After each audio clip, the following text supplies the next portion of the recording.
so small. Okay.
Are we live?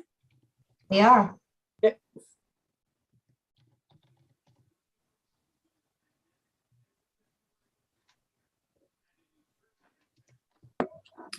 Okay, according to my watch, I have 6:30. So we're going to start. Welcome to everyone to this council meeting. Bienvenue à notre réunion de conseil. Are there any declaration of pecuniary interest? Aucune déclaration d'intérêt pécuniaire? None. Are there volunteers as a mover and a seconder for the addendum? Conseiller Yvon, Conseiller Chris, and also at the same time, any volunteers as a mover and a seconder to adopt the agenda? Conseiller Chris, Conseiller Leo. It is moved by Councillor Duham and seconded by Councillor Fisher. Be it resolved that the addendum for the meeting of council held on April the 6th, 2021 be approved as presented. Okay, and the addendum, we got the information via email shortly after 5 o'clock. There was also some attachments that were forwarded to all members of council at 17:47. I know personally I did not have the opportunity to review the said documents. So I'm going to call this to a vote, and we need 2/3 majority to approve the addendum. So, May I say a comment, Madam Mayor? yes, Okay, because I just saw it 5 minutes ago, was preparing my meeting. I went to bed after this afternoon, so I'm all in favor that we defer that addendum for another meeting. okay, well, that's why I'm calling. Okay, this- yeah, but I just want to make sure that's what you were doing. All right. Okay, well, we have to vote on the addendum, and I'm reminding members of council that we need to be 2/3 majority in favor of discussing the issues of the agenda, the addendum for this evening. So who's in favor of discussing the documents that were sent to us in the last 45 minutes? 1, 2, 3. The addendum is not carried. I saw 4 hands, and you need 2/3, which would be 6 members of council that would need to approve the addendum. So this will provide the opportunity for all of council to be able to review the documents and to be prepared for the next meeting regarding these documents. This also impedes on D2B of the agenda. So I'm just going to ask the clerk to read the resolution for the agenda. It is moved by Councillor Fisher and seconded by Councillor Mallette. Be it resolved that the agenda for the meeting of council held on April the 6th, 2021 be adopted as presented. Okay, since we're not discussing the legal issues of the addendum, it would just make sense that D2B also be referred to the same meeting that we're going to be dealing with the issues of the addendum, because it's the same file.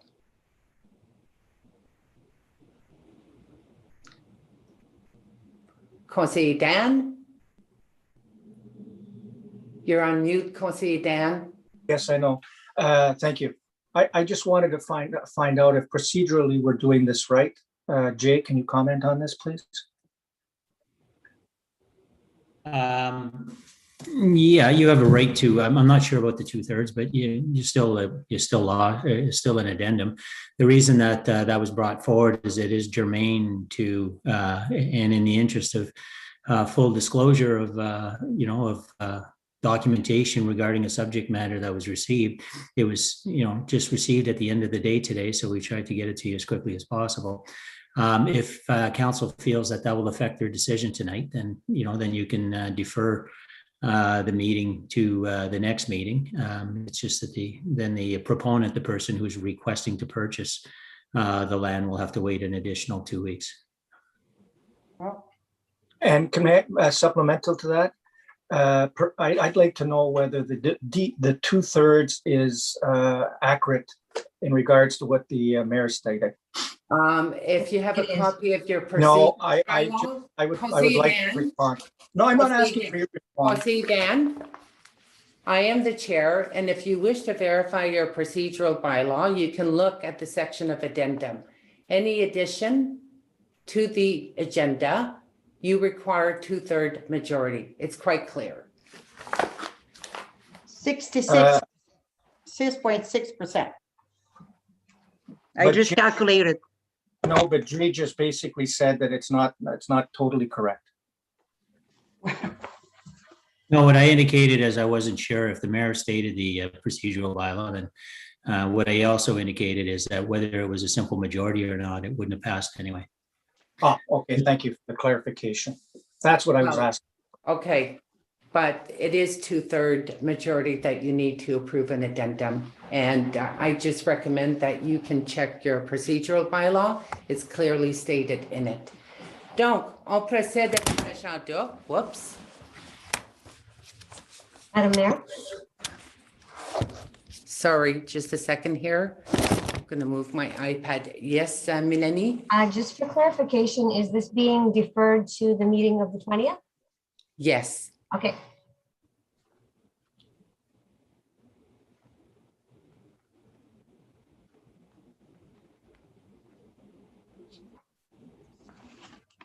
So the resolution to adopt the agenda as amended.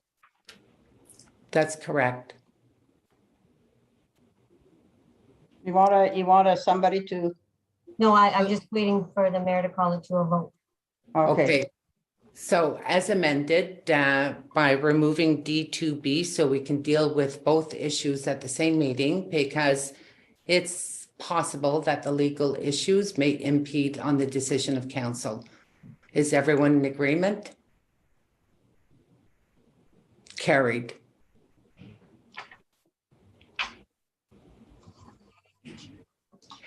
Donc, ce soir, this evening, we have a delegation. Nous avons une délégation. C'est un grand plaisir. It's a great pleasure to introduce Dave McLaughlin, who will be doing the presentation for the Nature Trail Bridge project.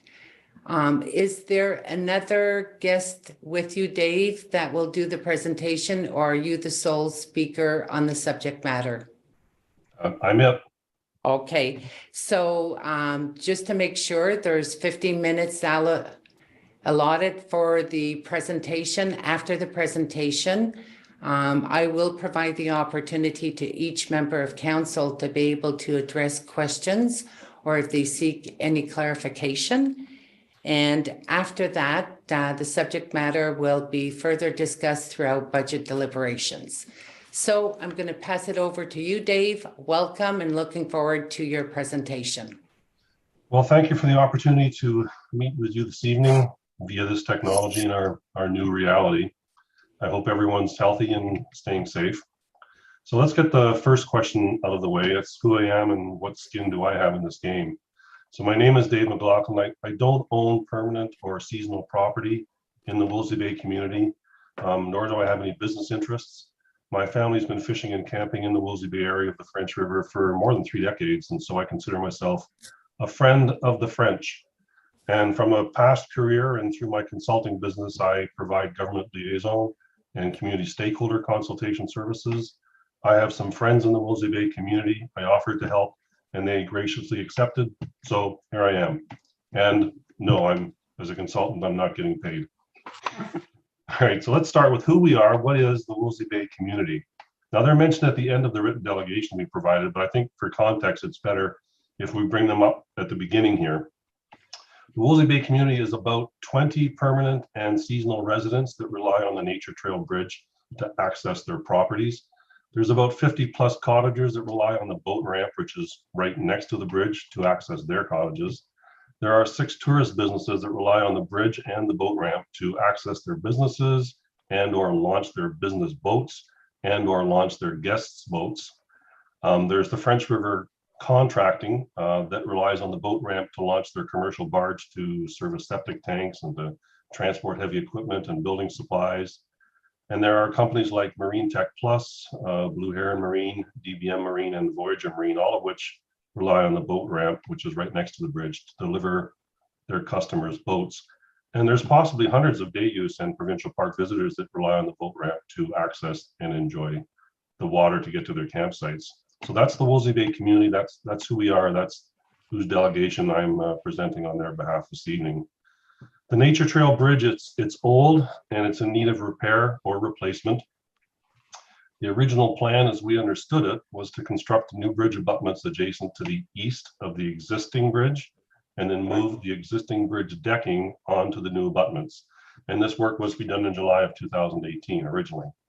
Now, the Woolsey Bay community raised immediate concerns about the timing, particularly the project, and the project was put on hold.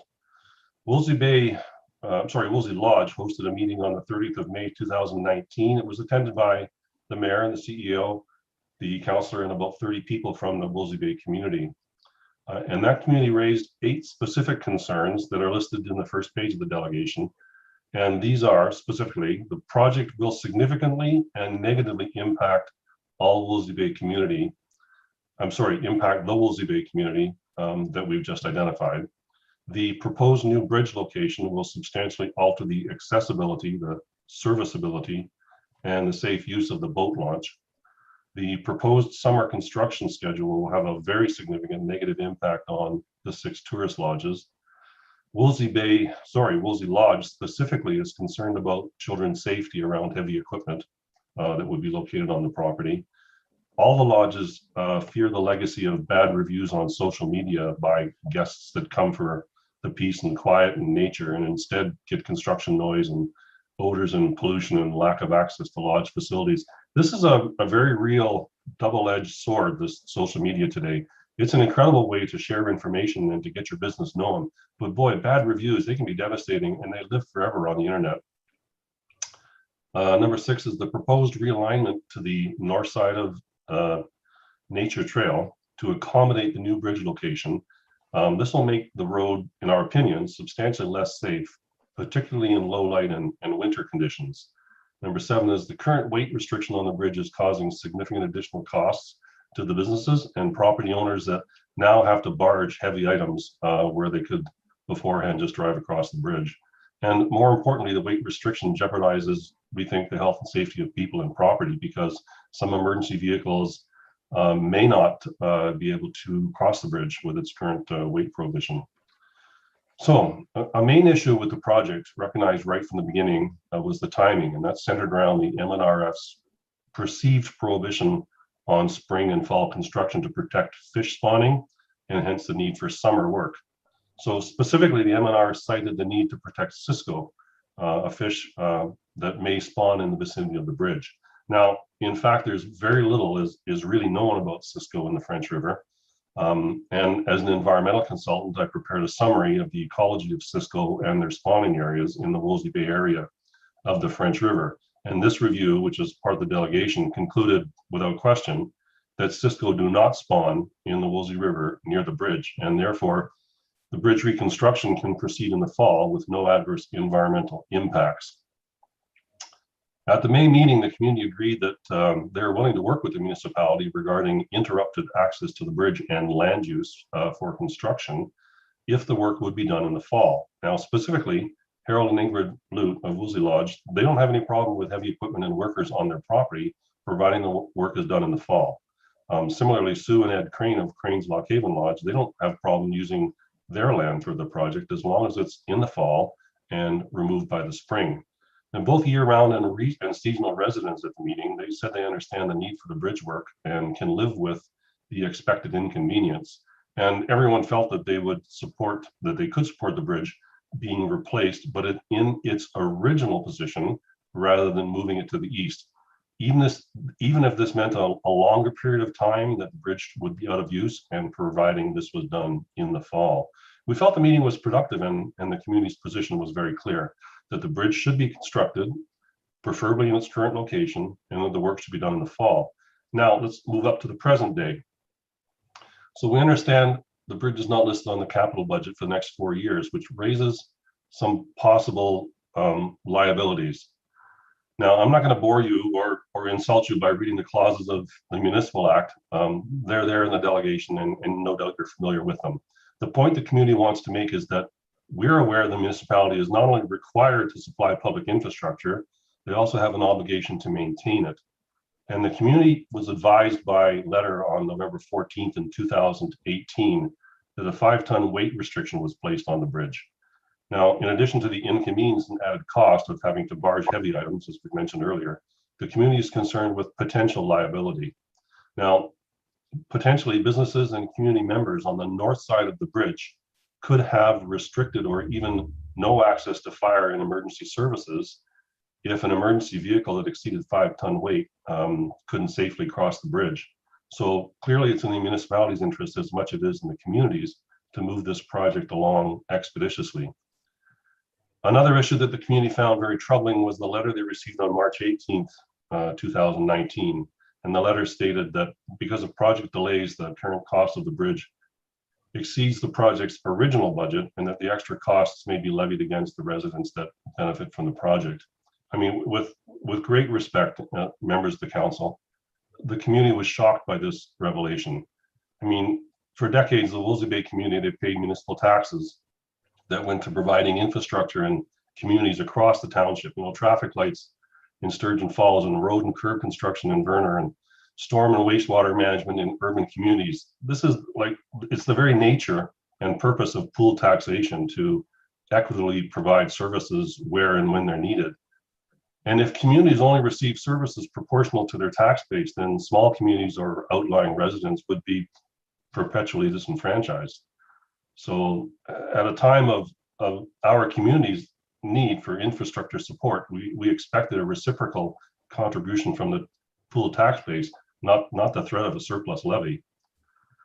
In response to our delegation this evening, we're respectively requesting the council's consideration of about 6 or 7 items which are listed on the 3rd page.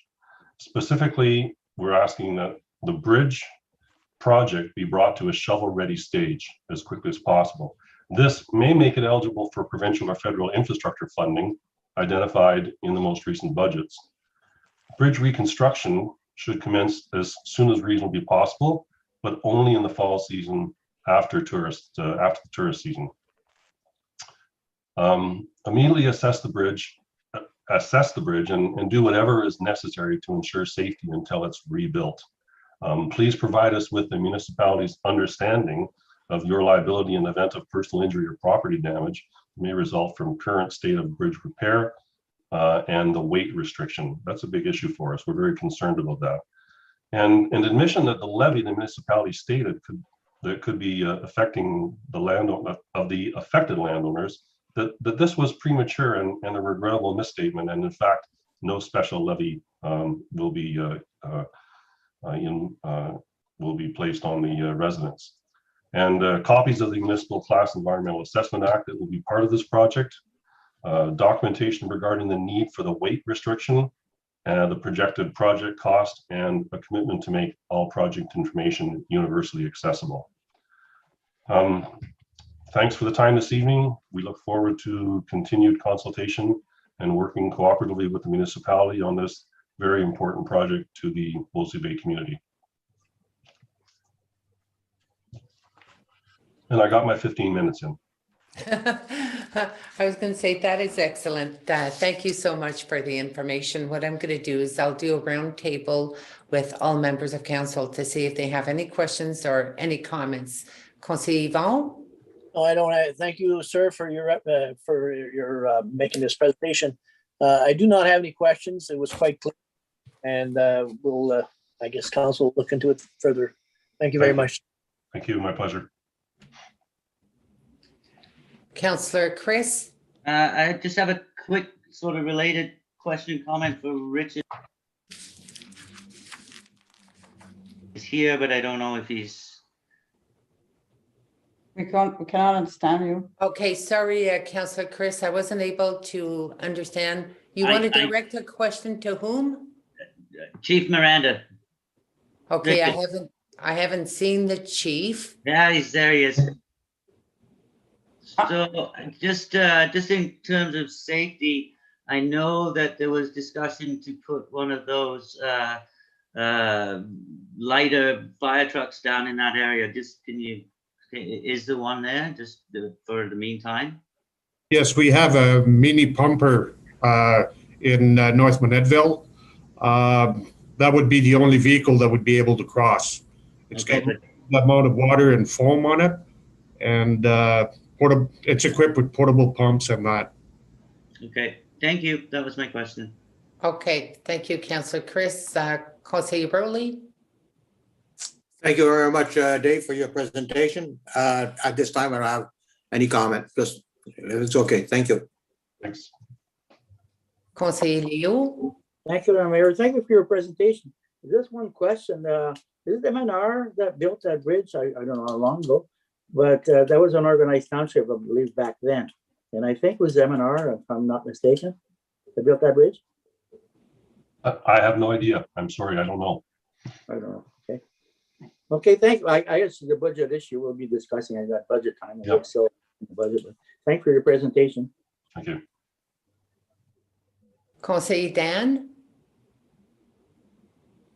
I have no comment, but I thank you for the presentation.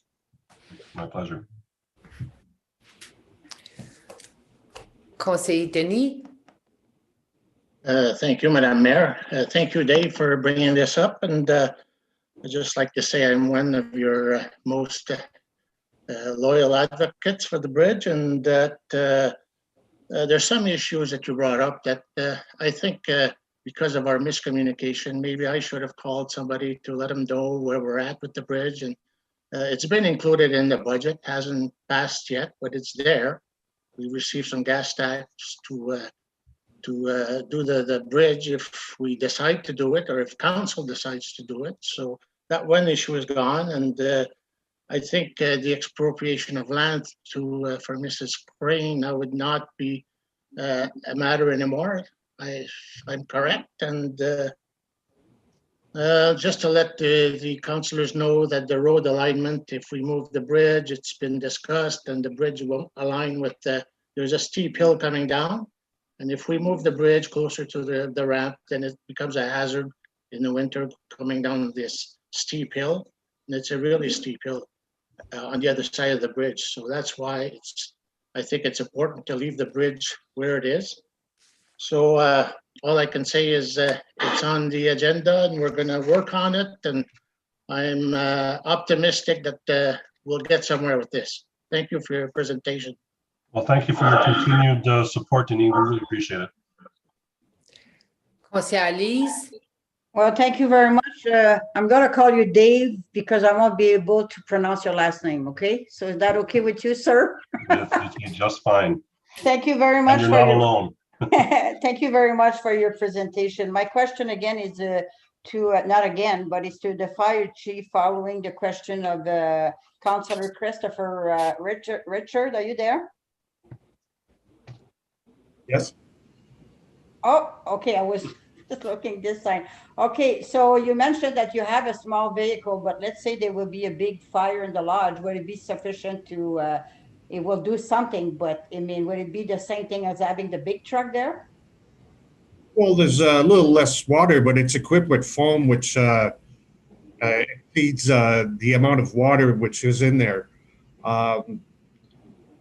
like it will suppress a pretty good fire, and then once that's depleted, by the time that is depleted, portable pumps would be installed, and we'd be using portable pumps to refuel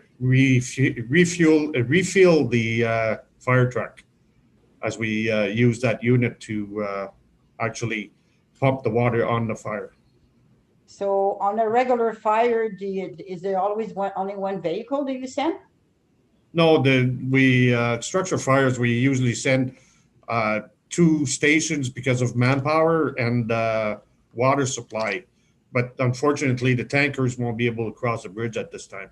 Okay, so that's what I'm saying, that yes, you can offer, but you cannot offer the full services that you would offer somewhere else where there would be no problem crossing a road or a bridge or whatever. That's what I was landing to. So you answer my question, like it would help, but I mean, it would not be the same equipment that you would be sending anywhere else in West Nipissing for a structure fire. Well, of course, that fire truck is the pumper that is in North Monettville. So regardless of the fire, that's the fire truck that's going to go there along with a tanker. But unfortunately, we can't cross a tanker across the No, you answered my question. Thank you very much. Thank you. Thank you again, Dave, for the good presentation. And I'll try to stay positive that something positive is going to come out of it. I'm sure it will. Okay, well, I'm going to echo all the comments, the same comments as all members of council. Thank you for coming this evening, providing us with a presentation. It's always enlightening to learn more information of different whereabouts within our municipality. A big thank you to Conseiller Denis, who has been strongly advocating for this bridge. And at the same time, as Conseiller Denis mentioned, as far as funding, you know, the municipality has been provided a top-up of gas tax, additional funds. So hopefully with, you know, upcoming budget deliberation, it can be optimistic. So it'll be up to council to make that decision. Conseiller Denis? I just want to add, Dave, that we did talk really about the cost, but the cost is now, the council has decided if we move forward that we will be replacing the decking and the adjoining butts. So the whole bridge will be replaced at this point if we decide to continue. Just to clarify things. Thank you, Denis. Okay, well, if there's no further comments or no further questions, then we will proceed with our agenda. On procède avec l'ordre du jour.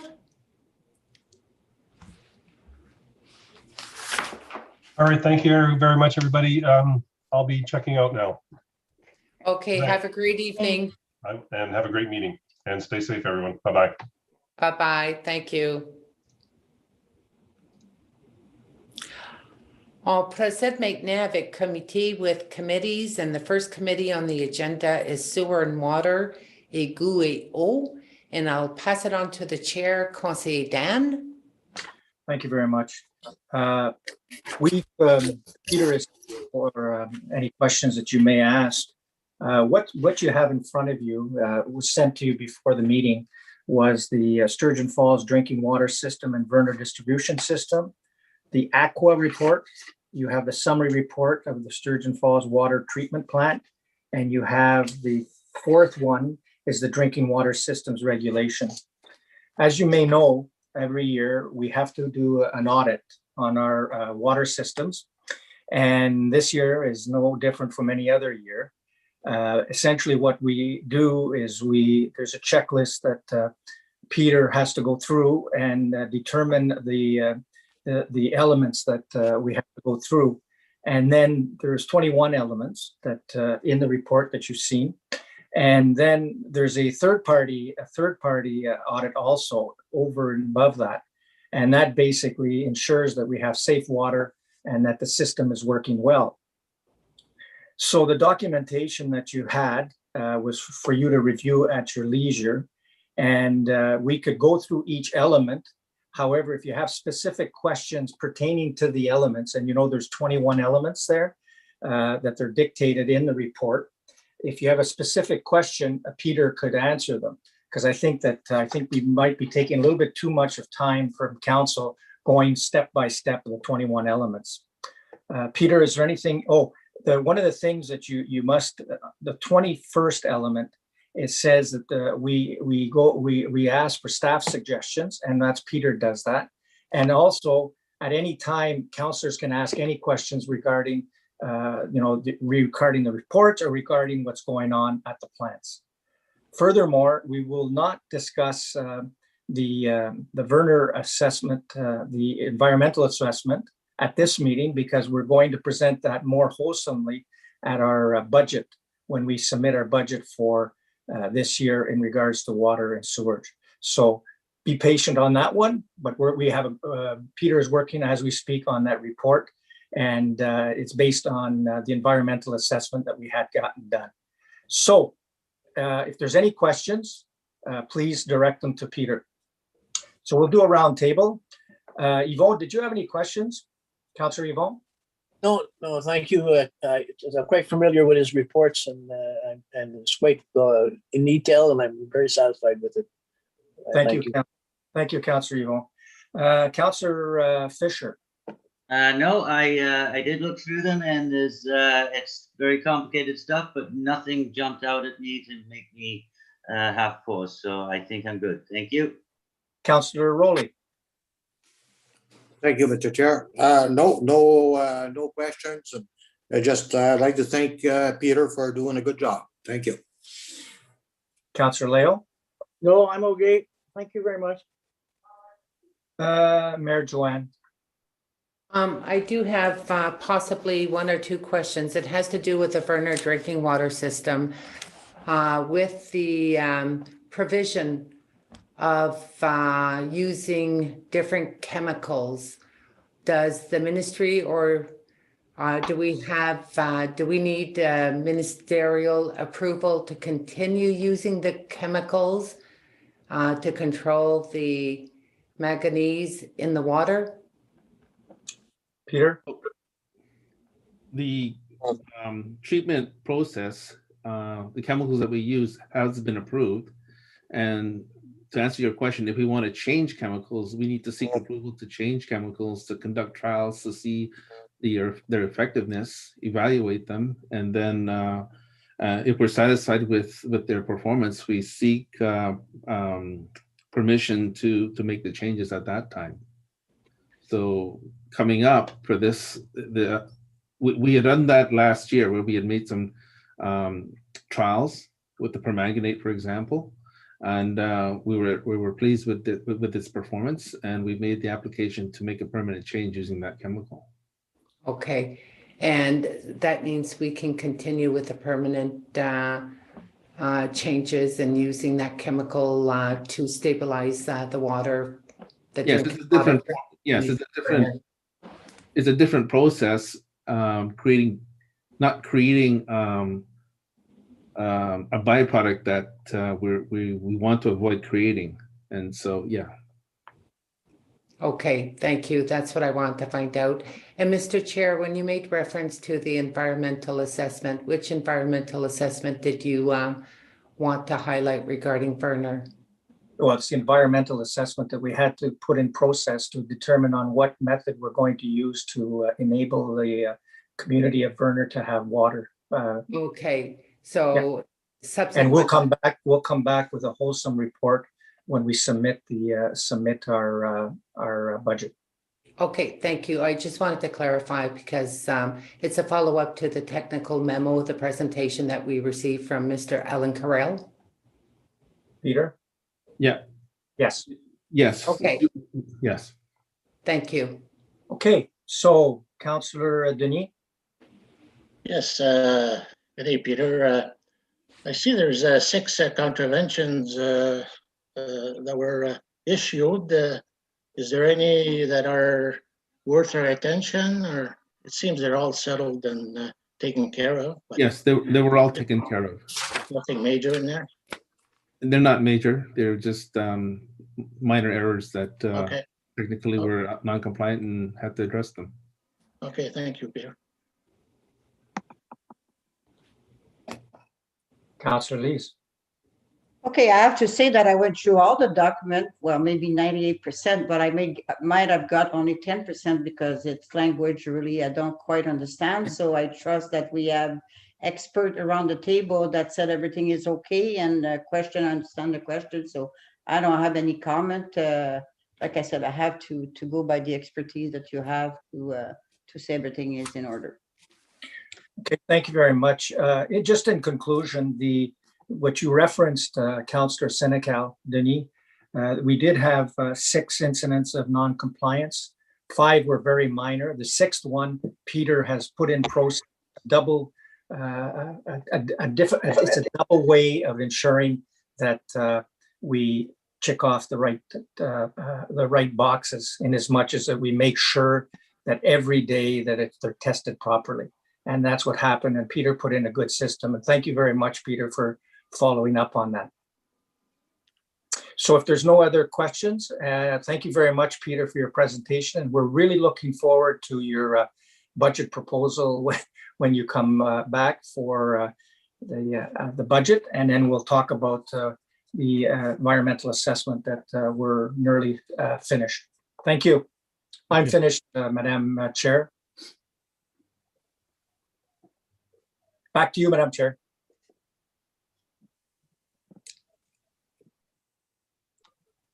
Joanne, your mic is, Mayor Joanne, your mic is off. Thank you. We proceed with the next committee, General Government, Gouvernement Général, and I'll pass it on to you, Madame Chair, Conseillère Lise. Merci beaucoup, Madame la mairesse. Seulement 2 items à discuter ce soir dans le gouvernement général. La première, c'est breakdown of legal fee, and I think that was upon a request that we, someone at the budget meeting have made or somewhere.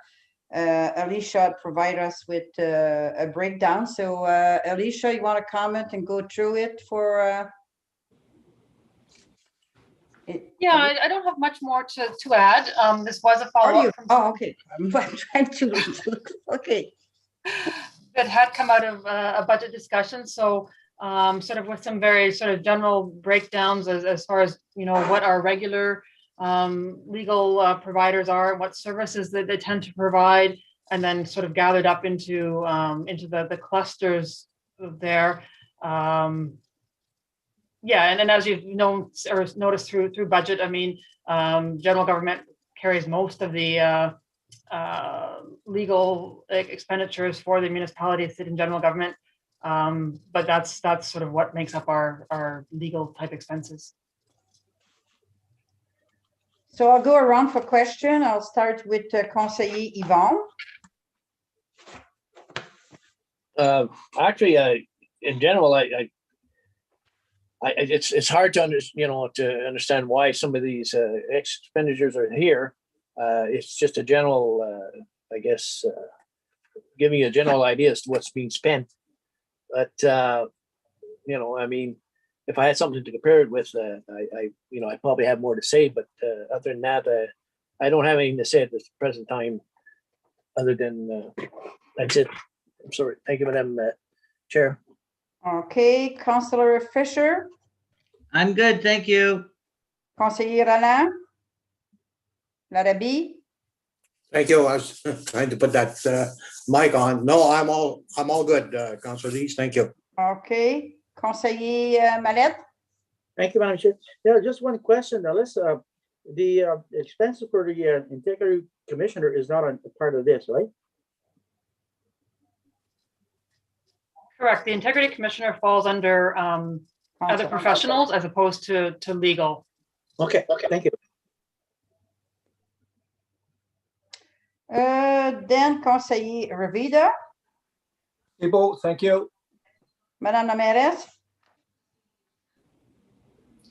Thank you, Madam Chair. Subsequent to Conseiller Léo Mallette's question, would there be an opportunity to find out what is the actual expenditure or cost for 2020 for IC? The reason I bring it up is we were given a report by the IC identifying what was the actual expenditures for the month of January to July. And that amount was less than 20,000. And then reading up in our local newspaper in February, they quoted just slightly over 32,000. So maybe not this evening, but maybe at budget. I'll submit that as a question because I think we can do that by April 7th to find out what the actual cost is. And as elected officials, seeing that our legal budget was over expended in 2020 by, just a second here, by 77,000 and over expended again. In 2019, it was over expended by 77,000 and 2020 over expended by 27,000. So it means like there's been nearly 100,000 that was over expended in legal fees. The solicitor that works for the municipality, can we obtain an activity report, same as we do with either other service providers or other professionals or consultants when they give their invoices? It's probably easier when we look at our professional fees because when it comes to auditing, we get one invoice for the actual work. But when it comes to solicitors, that is spread out throughout the year. So is it possible to obtain a yearly activity report from the legal solicitor that we deal with? But it depends on what information you're looking for. Certainly, because some of our HR files are HR files, I'm certainly not going to release a public document that says that there were 15 hours spent on so-and-so's file and 32 hours spent on someone else's file because of the HR sensitivity on that. If you want a general breakdown in general matters, we could provide a document or an activity report to council in closed session. You definitely can't provide, or I definitely wouldn't condone providing a legal description activity report in open session, other than just the general nature. And definitely under no circumstances would an HR report be an open or closed session for privacy issues. So if you want that breakdown in terms of specific files that the lawyers did, save and accept the exceptions, we can probably put that together for you at some point, but it would be in closed session. Okay, I'm not looking for the details of the HR matter or disclosure of that. It's just I'm going on the basis that if we're going to be... So, yeah, and just to answer your question, for 2019, the difference in that year was the judicial review that we were forced to defend against our police board, and that was very costly. I think it cost $200,000. And then the last year, there was a variety of personnel files that came into play, but those are two abnormal expenditures in our normal year. Okay, and the memo also makes reference to other services that were retained by professionals, so we can have a breakdown of how much those were for file number 1, file number 2, and so on, what the actual cost is. It makes reference to workplace investigation reports. So other professionals also includes materials testing and translations. So if we're looking at other professionals, then we can look at all other professionals, or do you just want counsel other professionals? Okay, the reason I'm asking is, you know what, I know that legal services, they provide advice. The volume of advice that we got at council meeting, I don't know whether or not it seems to be minimal according to the numbers that are being expended, and that's why I'm asking those questions. And I think if we can have a breakdown of professionals highlighting exactly what those expenditures were, that would be greatly appreciated. That's my opinion. Is the request from council for a breakdown of all other professionals, including all of our public works and everything else, or is the request from council just council's other professionals? And is it a request from council?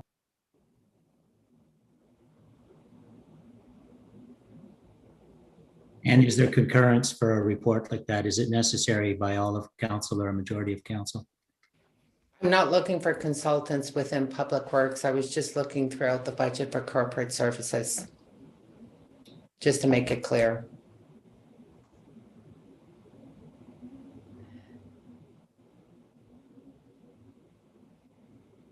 I'm looking at the chair.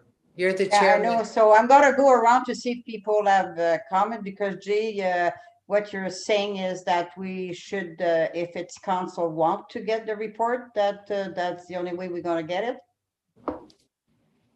Is that what you're saying? I don't.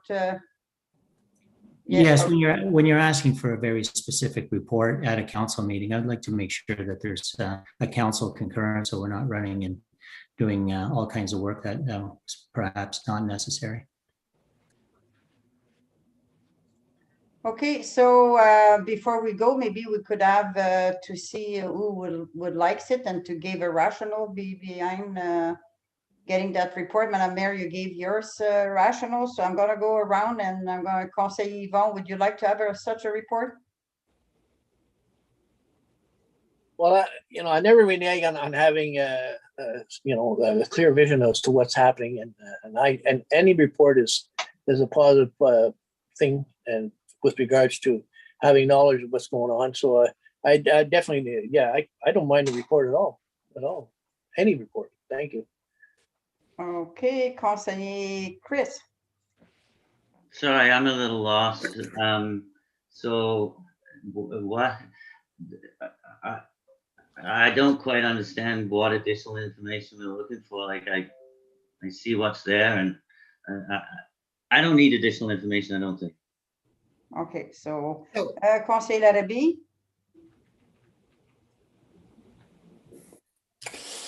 Yeah, I'm kind of lost with this also. So there's ask for a report, but it's very prescriptive of what type of report we can have, because if it's personal matters, then we can't have it. So I don't see why we should give that to extra work to our staff. It just doesn't make sense to me anyways. So thank you. I'd say no also. Okay, Conseiller Mallette. No, thank you. It's not necessary. Thank you. Madam Chair, can I just clarify? Yes, okay, Madame la Mairesse, I'm back to you after Conseiller Dan, okay? Oh, thank you, Madam Chair. I get a little leery when we start talking about HR issues, and I say no, definitely no. I think there's enough information there. We requested that information and we got the information. So I say no, thank you. Okay, Madame la Mairesse. Okay, I think I wanted to clarify the issue. The IC, I've asked for the cost for the budget pertaining to the activity report from our lawyer based on the over expenditures in the last two budgets. I understood that Jay said that, yes, there's some type of report that there will be information obtained from our legal solicitor, and that will be brought forward in closed session. When it came to the professional fees, this is where the breakdown as far as the consultants and who does what. And if staff is going to be putting a report together, that's what we're asking, right? For that report pertaining to the professional fees? I just want to clarify. Yeah, the only clarification I'll make is that when I responded that, two things. When I responded that something was doable, I said, well, because I was talking about legalities and propriety about some of the stuff that we can share with you in closed session. should council wish it as a whole. The second thing is when all of our lawyers provide us, when they issue their bills, they provide us their detailed time accounting on the file, so we don't have to go back and get them. We have the information. It's just sensitive and privileged legal information, but we have it. We don't have to go and ask anybody for additional work. Conseiller Denis?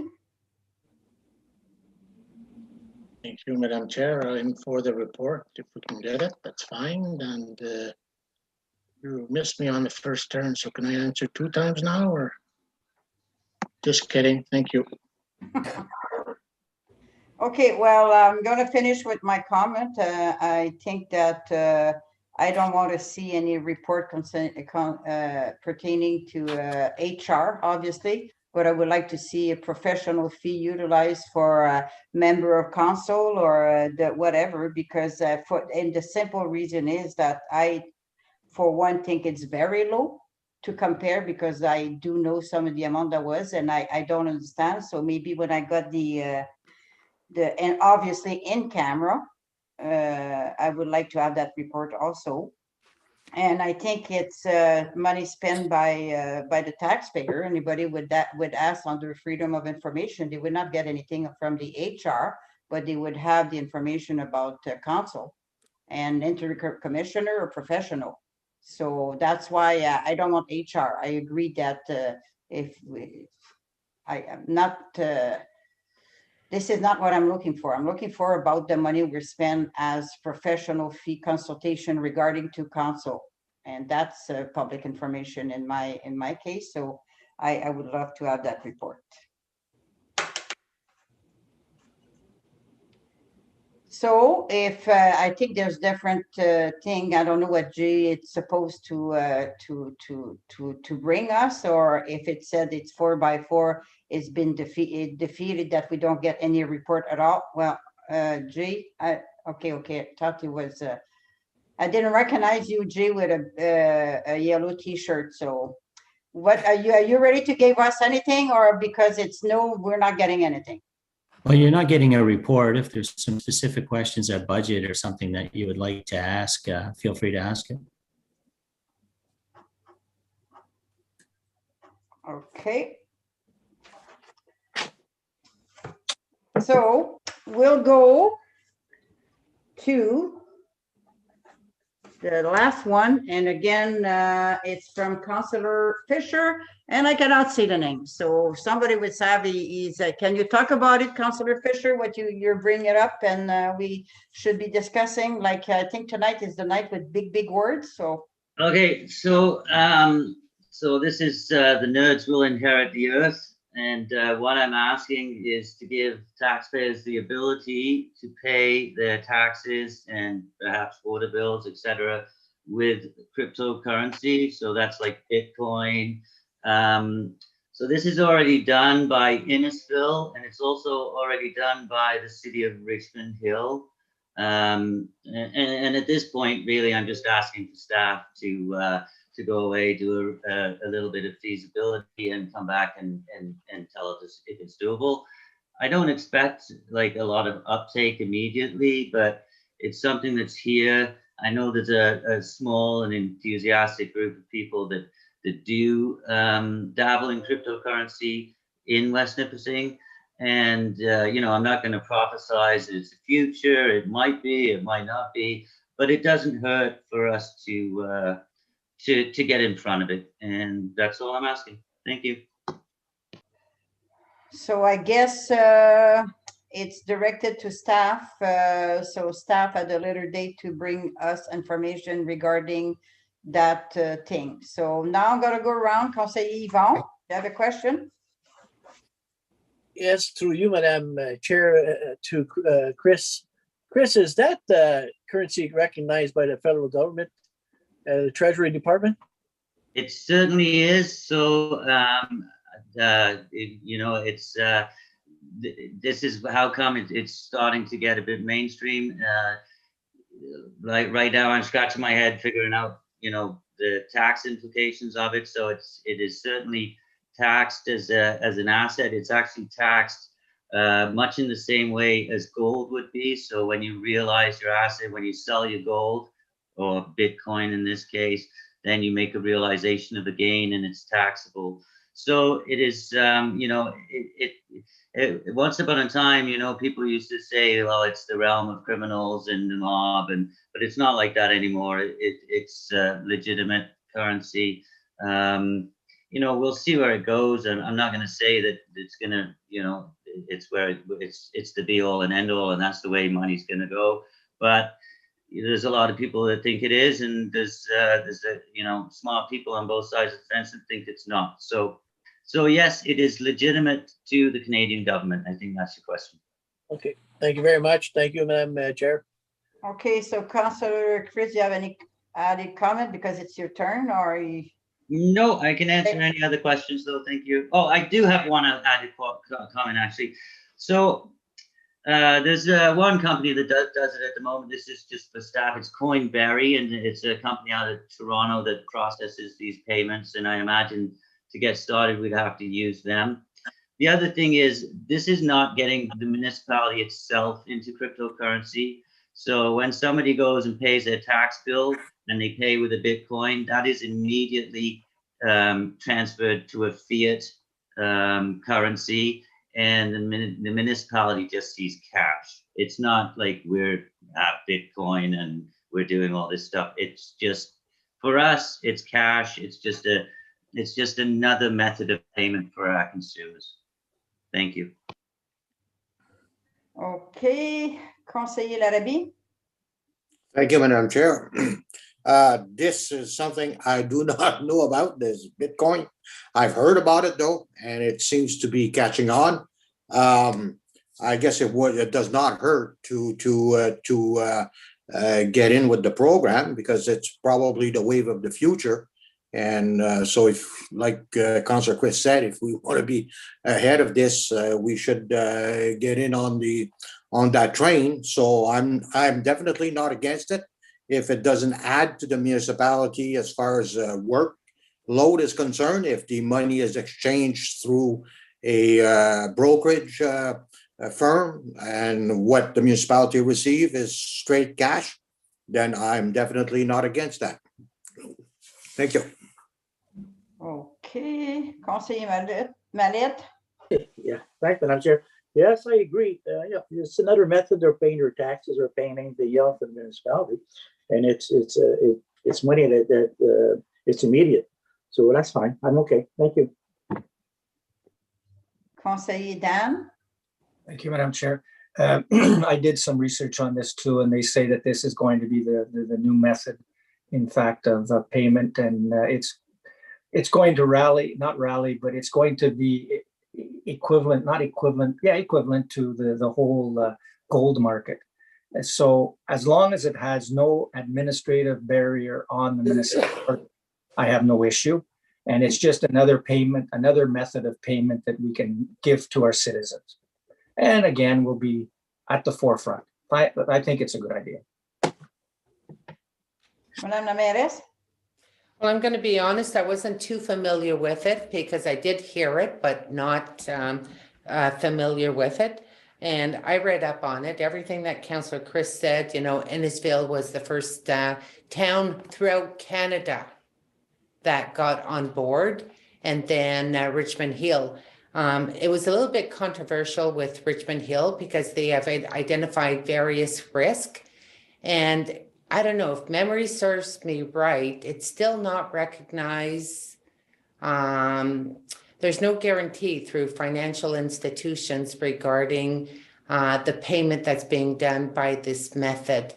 There was some type of risk identified, and I know that when Richmond Hill followed suit with Innisfil, it was debated at length.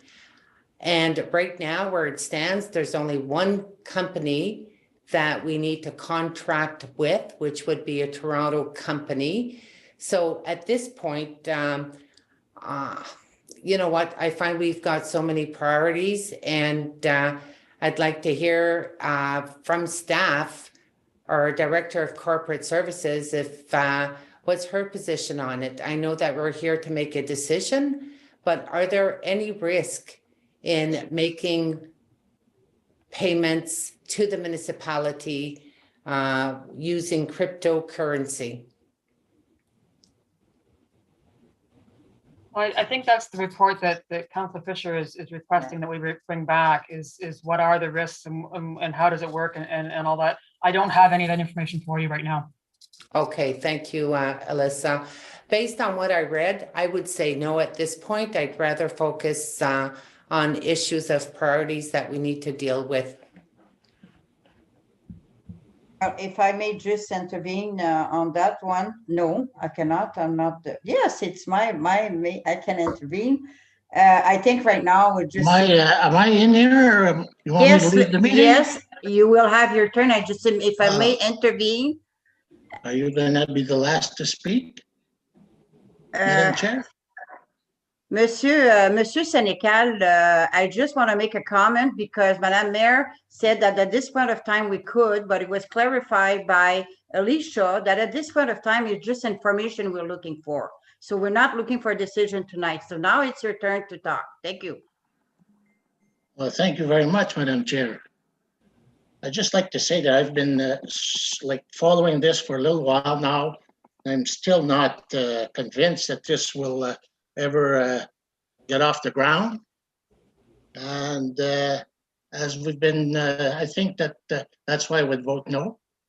And the other thing is, Madam Chair, I think you should put it to a vote if we're going to put staff on an issue that's not, we're not all in favor. So put it in a vote if we want staff to spend their time on this issue. Thank you. I will, but the thing is, I think it's information seeking. I don't think it's a decision that we're making tonight if we're going for it or not. I, for one, at this point of time, don't have any information to make a decision if we want it or not. So, Jay, you want to add something before we go around? Because I don't think. Yes, please. I was going to suggest that Councillor Dennis was saying the same thing. I just want direction as well, to be consistent. I'd like direction on us looking into the matter.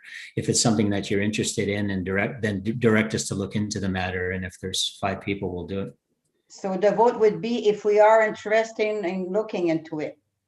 No, okay. the vote if you're interested in getting more info. Okay, well, that's 2 questions. So because that could make a difference. Do we want staff to bring some more info, or do we want to make a decision tonight that we're interested or not? So then we're not losing staff time. So what is the question? I think Councillor was asked Fisher. The question is more info. Do you want a report? That was a question that, yeah. Do you want a report on the subject matter, Madam Chair? That should be the question. Do you want a report? That's what I'm saying, but somebody said they want a vote to see if we're going on. So I want to clarify that because thanks, Your Worship. Since day one, the question was, do we want more information about that? That's the vote to have. So who's saying who wants to have more information about that? It's before we make any decision or we even lose time on it, but we need more information. So we got Conseiller Leo, Conseiller Rowley, Conseiller Dan, Conseiller Fisher. Did I miss somebody? No. So it's 4, it's defeated. So we're not going to lose staff at this point of time. Okay, that concludes my meeting. Madam Chair, thank you very much. Thank you, Conseillère Lise. On procède avec le prochain comité mesures d'urgence et sécurité publique, emergency measures and public safety. I'll pass it on to the chair, Conseiller Chris. Thank you. And we have a COVID update, and I'm not sure who I'm handing this to. I imagine either the CAO or a directory of staff or the CAO. And hopefully this COVID update, maybe there's a bit of light at the end of the tunnel. Maybe this could be a good COVID update. Perhaps. I don't know what. Who's got the ball? Through you, Mr. Chair, I don't know what tunnel you're looking through. So there will be a light at the end of the tunnel. It's just depending on your eyesight and how long the tunnel is. Right now, obviously, the light's pretty dim. What we're going through is a whatever wave, call it third, fourth, or what have you, with a variant. Different people are getting sick. It's scaring people. And hospitals are being taxed at the highest levels that they have been since the pandemic, pretty much. In terms of the ICU beds are pretty much at capacity right now. In fact, in Northern Ontario, I know for a fact there's helicopters flying all over, flying people from one hospital to another. And I knew that from somebody who I know works in the ICU in Sudbury. So it's here, it's serious, and so therefore the province has put a temporary break, I guess, for a month. So we are extended. I think things are changing every day, but where it affects us at the moment, I could have Steph speak to our facilities, I guess, and if you can just mention the landfill as well, Steph. And then if Richard, if you have anything, or Elisa, feel free to join in. Thank you, Jay. As Jay alluded to, obviously with the announcement made last week and the province going into an emergency break for at least 28 days, and it appears that we might get more news on further restrictions tomorrow from the province. We were planning to reopen the fitness center as of today and the pool as of next Monday, the 12th. Obviously, those plans have changed. Those facilities will remain shut. And again, for soccer fields, baseball fields, sporting facilities, outdoor gatherings are limited, so no organized activities can occur on our property. So we remain in total lockdown and await further direction from the province.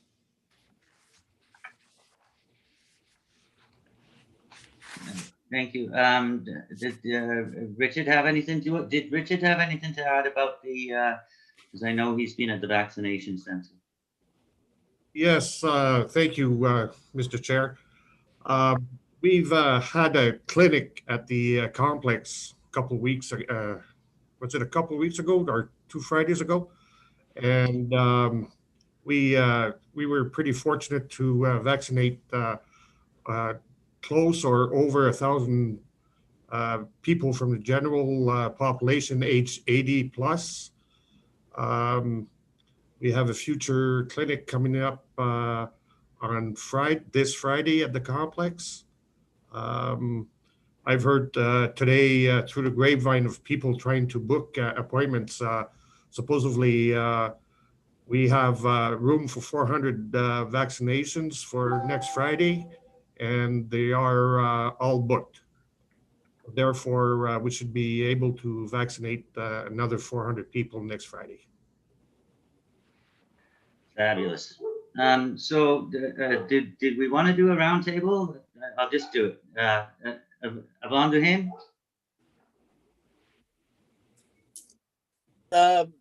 Actually, no, I just, I guess in essence, I'm discouraged with the fact that we're not getting enough vaccine throughout the country, or the province, that is. But no, it's just pretty good. Thank you very much. Councillor Leo. No, sorry, Chris. Go ahead, Rolly. Thank you, Mr. Chair. I guess the light at the end of the tunnel you were looking for, I guess it's a train coming. Thank you. Just a comment. Councillor Miller. No, I'm fine. Thank you. Councillor Rowley, I'm going to skip you because you've spoken, and Councillor Rovita. Thank you, Mr. Chair. Just to highlight the fact that on this Friday, the West Nipissing Community Health Center will be doing vaccinations of the health professionals, which will include your dentists, your optometrists, et cetera, physiotherapists, et cetera, et cetera.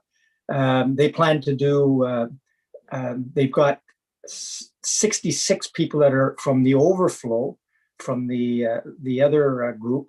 So in total, they'll be doing 315 people will be vaccinated at the Community Health Center this Friday at the same time that the clinic is going on at the Marcel Noël complex.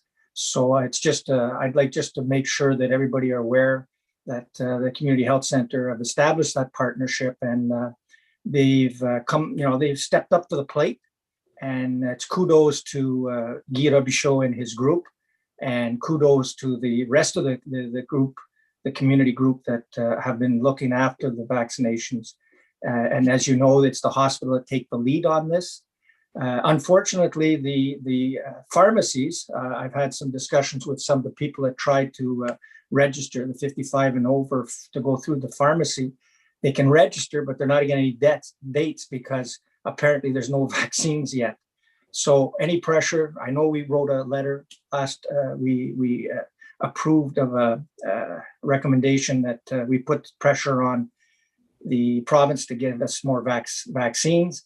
And like Councillor Yvonne says, we've got to get these vaccines because we're being left in the dark. If you see what's happening around us, there's other communities that are getting vaccines before us, in as much as Sudbury are starting the 60 and over this week. So saying that, I guess I hope there's going to be a light. Well, we've got to be hopeful in this, and we've got to be patient, and we've got to be respect what the health unit and the province is telling us to do.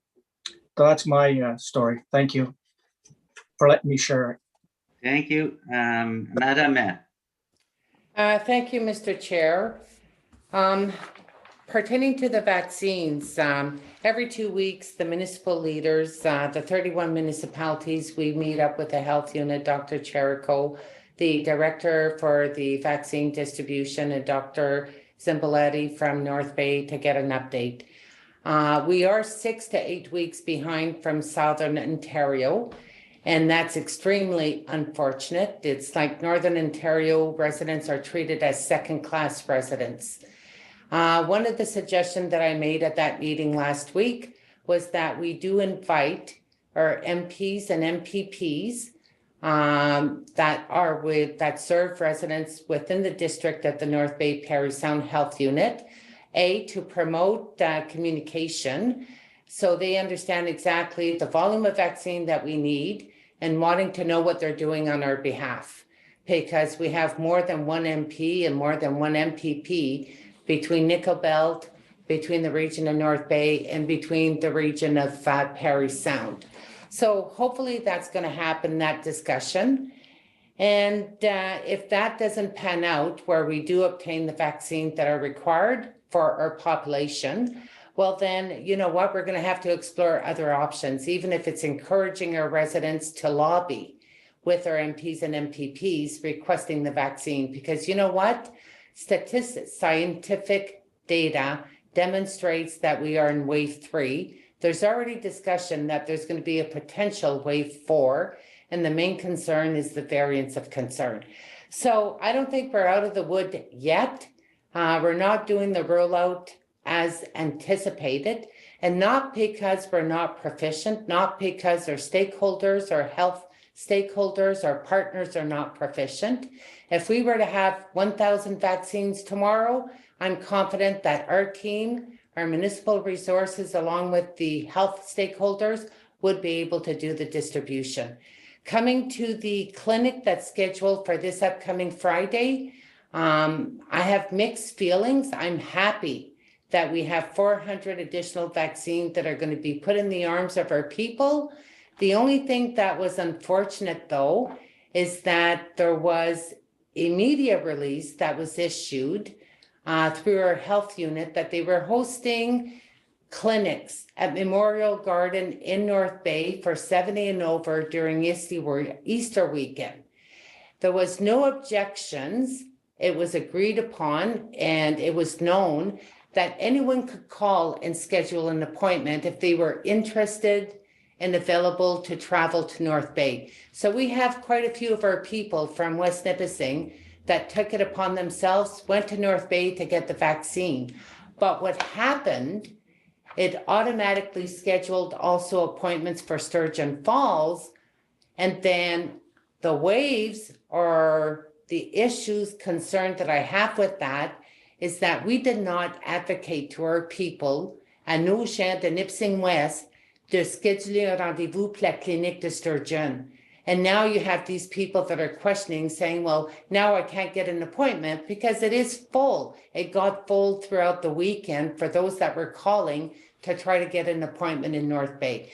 But those are going to be some hiccups. And I understand that because we're working with a provincial online booking system. And that's the system that our health unit is using. As far as the pharmacy, which is identified as Loblaws, people know it as the No Frill Pharmacy in Sturgeon Falls. You can go online for the Astra booking, and that's, you know, based on an age bracket of 55 and over. Once you register and that you book, it gives you a confirmation that your appointment can be in upcoming weeks or upcoming months, pending on when the Astra vaccine will be received. There's been some confusion as well because the pharmacies that have been selected by the province had not been communicated and told that they were going to give the Astra vaccine. But now they probably know because, you know, people are registering online. I do hope that the province will expand for West Nipissing and allow other pharmacies within our area, i.e. Verner, so it can provide those that live at a further distance of Sturgeon Falls. But here again, that's at the mercy of the province. With the hardship with the municipality, I don't envy the position that our staff is in. You know, we close our gym, we close our pool, we schedule to reopen, we need to close it back, we reschedule to open again, and again, we need to close it back. It's really frustrating for individuals, but that we have no control over. And I have to say, as mayor, my final comment, if I may, Mr. Chair, you know, the province has done what they have to do to control the spread, mostly of the variants, which is creating a surge in Southern Ontario hospitals. And by doing this lockdown, the regulations are different for our small businesses. But I do find that there is an inequity in how they dealt with our small businesses. You know, if you allow small businesses and you identify new regulations, i.e. reduction in the volume of customers or patrons they can have, why do you allow some to be open and that you still close others? And that's the financial hardship that the others are going to be experiencing. And I'm talking about personal care, like hairdressers and individuals that own private gyms that have enough room, enough space, that if they would have specific regulations to ensure the safety of their business operation and the safety of their customers, the province should consider that, because it's unfair. It's unfair to those local businesses. And I know it's a tough call, but that's my position, my opinion. And I do know that some municipalities have written to our premier identifying the iniquity on how the regulations were implemented for this lockdown for all small businesses. Thank you. Councillor D. Senecal. No comment, thanks. Councillor El Salvin. Well, my only comment, I'm glad that we're getting the vaccine, that's for sure, but I do feel that we're not being treated the same way. We should have the same, it should be the same portion, and I don't think for people to go to North Bay, there's no reason for that. But that's just my say. At least we were invited to go.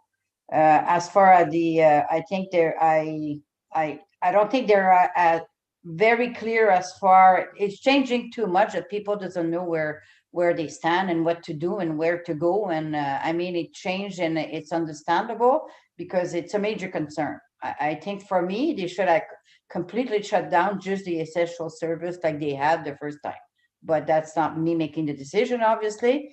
I hope that we're getting more vaccine. I know that the Astra, for example, a lot of people, doesn't want to take them, so they will have to wait to register to get the other one that would be open in clinic, I guess, because pharmacy right now, as far as I think I understand, it's only the Astra that's going to be available.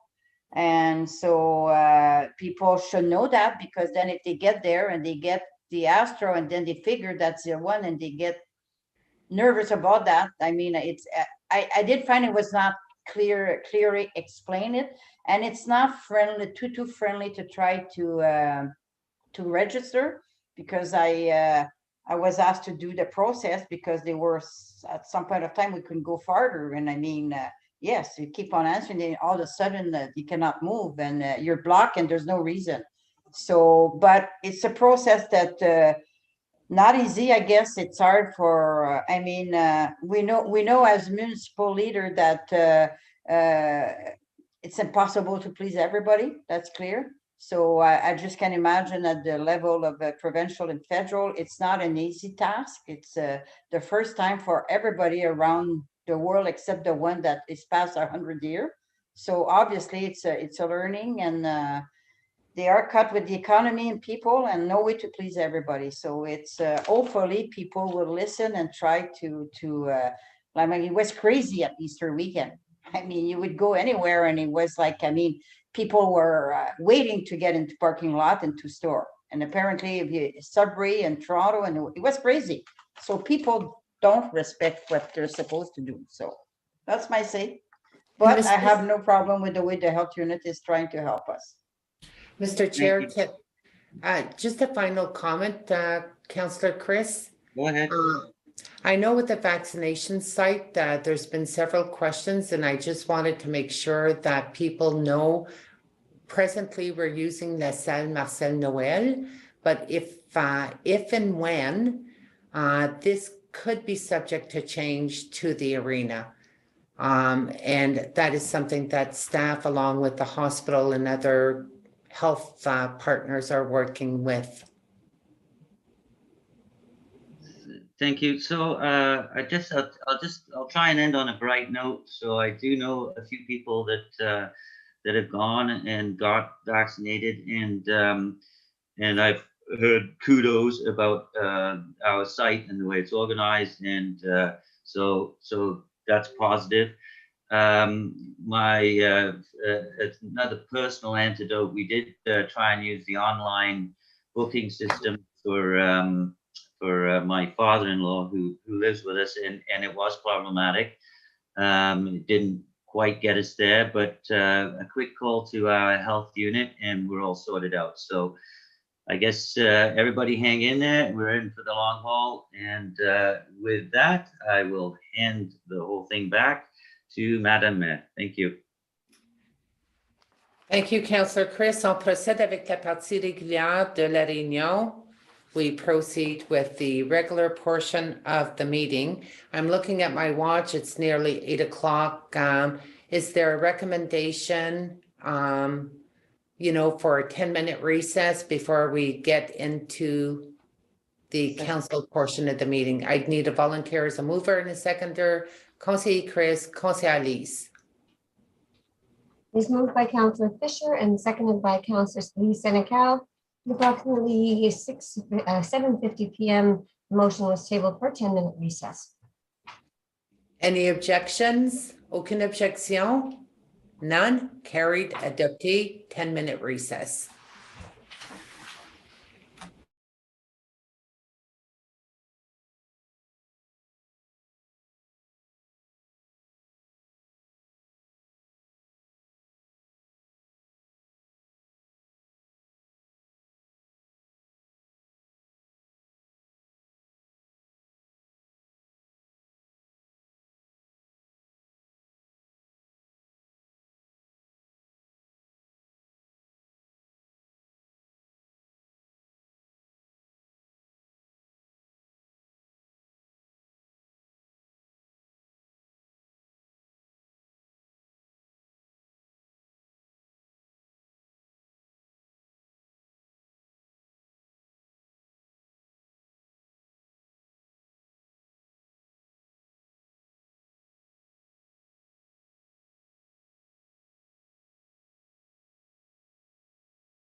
Ton micro, Madame la mairesse.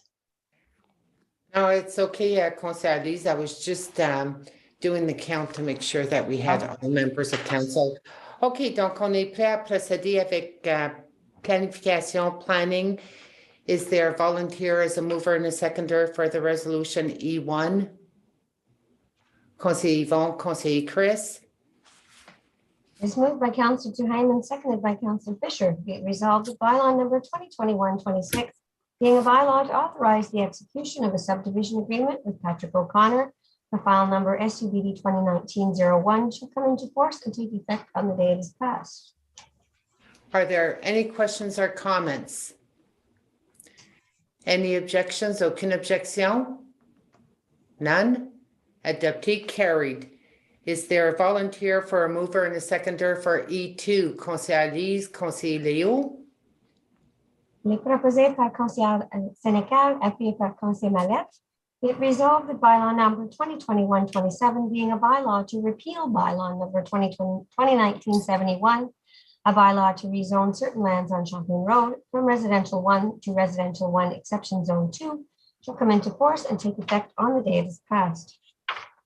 Are there any questions or comments? None? Any objections? Aucune objection? None? Carried, adopté. The next item is a letter of concurrency to explore net communication for a tower in Living. Is there a volunteer as a mover and a seconder for the resolution? Conseil Yvon, Conseil Chris. Il est proposé par Conseil Duhaime, appuyé par Conseil Fisher, whereas ExploreNet Communications Inc. wishes to erect a freestanding 45-meter self-supporting lattice communication tower on site located at 10623 Highway 64 Laving in the township of McPherson to meet the needs for high-quality, high-speed internet services in West Nipissing. Whereas ExploreNet Communications has complied with the West Nipissing Municipality's Policy 2012-407 for establishing telecommunication towers and circulating notice with regard to the construction of the proposed tower and by holding the required consultations.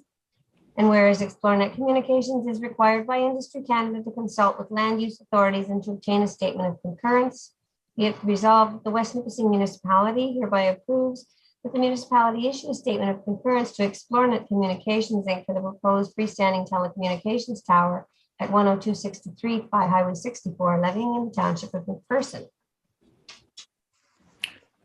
Are there any questions or comments? None? Aucune objection? Any objections? None? Carried, adopté. We proceed with correspondence and accounts, les courriers et comptes. Is there a volunteer as a mover and a seconder for F1, March 15th, council budget minutes? Conseil Léo, Conseil Dan. It is moved by Councillor Mallette and seconded by Councillor Ravita. Be it resolved that the minutes of the budget meeting of council held on March the 15th, 2021 be adopted as presented. Any objections? Aucune objection? None? Carried, adopté. Is there a mover? Are there volunteers as a mover and a seconder? Conseil Lise, Conseil Yvon for the minutes of March 16th. It is moved by Councillor Lee Senecal and seconded by Councillor Duhaime. Be it resolved that the minutes of the meeting of council held on the 16th of March 2021 be adopted as presented. Any questions or comments?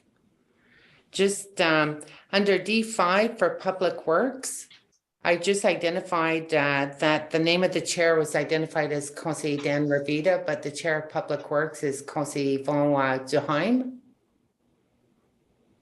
I don't know if that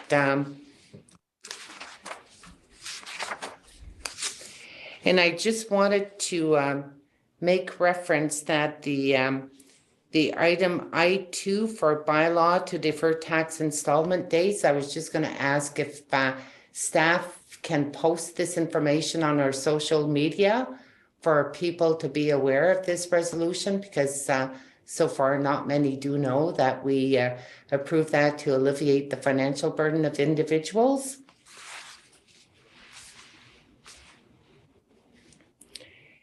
And I was going to ask if Jay was around, if the item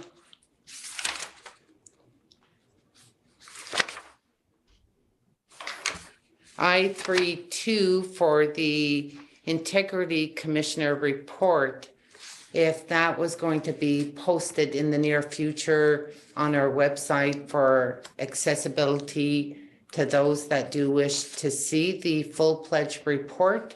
It's been That, posted. pardon? It has been posted, Your Worship. It has been posted? It has Okay. indeed. And the other question relevant to that was the cost for the report, which was generated through the Municipal Freedom of Information request. I believe that at our meeting, there was a lot of discussion pertaining to the actual cost in obtaining that report. And I believe our CEO had said that, yes, definitely, or that made reference that it would be charged back to the requester. I lost Jay. He's back. Was that a question? Yes, Oh, because the minutes didn't make reference to it. Right.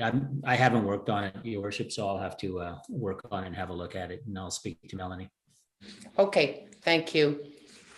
That was it. If there's no further question with the minor change that was identified to modify the name of the Chair of Public Works.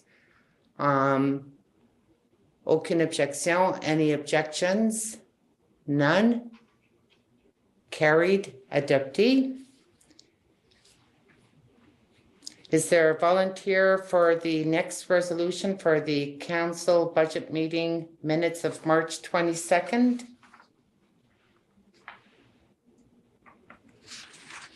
Conseiller Leo, Conseiller Chris. It was moved by Councillor Mallette and seconded by Councillor Fisher. Be it resolved that the minutes of the budget meeting of council held on the 22nd of March 2021 be adopted as presented. Are there any questions? Aucune question? I had one question and it had to do with item C, the 2021 budget presentation. If we still have our Director of Community Services and ECDEV, there was a lengthy discussion pertaining to the 17,500 Community Beautification Initiative in all communities, flowers, plants, pots, and so on.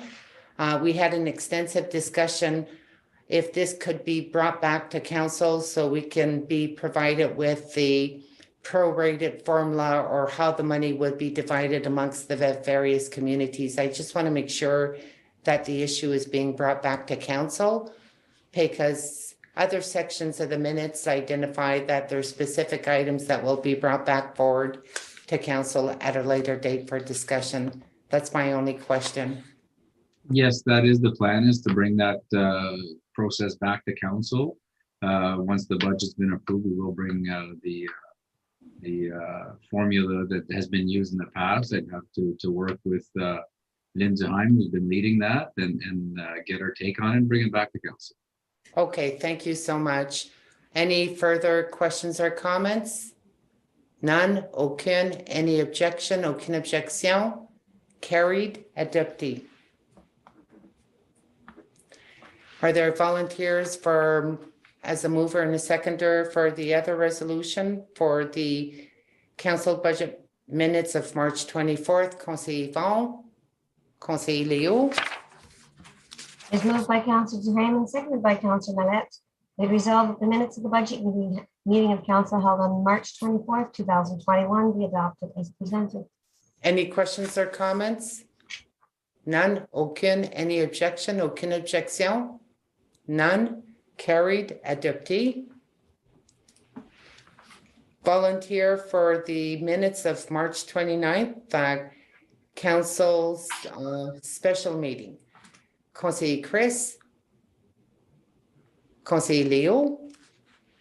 It is moved by Councillor Fisher and seconded by Councillor Mallette. Be it resolved that the minutes of the special/budget meeting of council held on March the 29th, 2021 be adopted as presented. Are there any questions or comments? I do have one question. The 2021 budget recap memo, will that also be posted as supplementary documentation on our municipal website?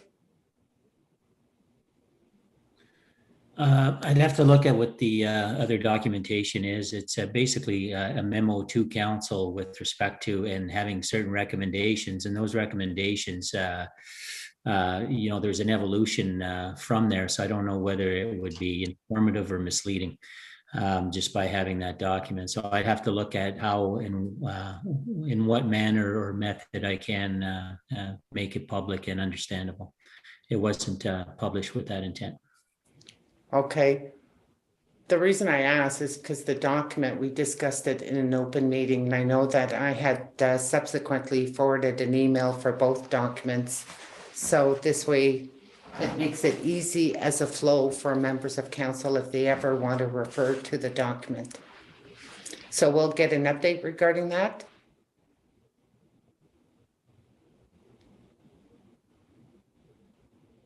On va avoir une mise à jour, Jay. Sur quoi? We'll get an update. You'll let us know About what? about posting the budget recap memo as supplementary documentation. Sure. Okay, thank you. Are there any other questions or comments? None? Aucune. Any objection? Aucune objection? None? Carried. Adopté. Any volunteer to move and second the following resolution to receive the minutes of the West Nipissing Library Board and DSAB? Conseiller Chris, Conseiller Yvon. Et proposé par Council Fisher, appuyé par Council Devine. Be resolved that the minutes of the following boards and committees be received. West Nipissing Public Library Board, February 11, 2021. District of Nipissing Social Services Administration Board, February 24th, 2021. Are there any questions or comments?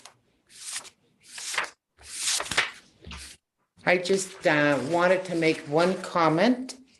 It had to do with the DSAP minutes, and just a recommendation, maybe if Conseiller Dan at the future meeting, there was the issue about the process to outline how a person outside of North Bay, maybe how a resident, someone that's located in West Nipissing would be able to access shelters in North Bay. So at a future date, it would be appreciated to have an update. That's a frequent question that sometimes is being asked on how these individuals can make it to a shelter in North Bay. Just as a comment to that, may I comment? You may. Okay. As a result of me putting on the agenda and having it documented, there will be a process put in place, and it will be shared with the community at large once it's finished. Thank you. Would appreciate even if we can get a copy of that or being brought to council. That was my only comment. Are there any other comments or questions? None? Any objections?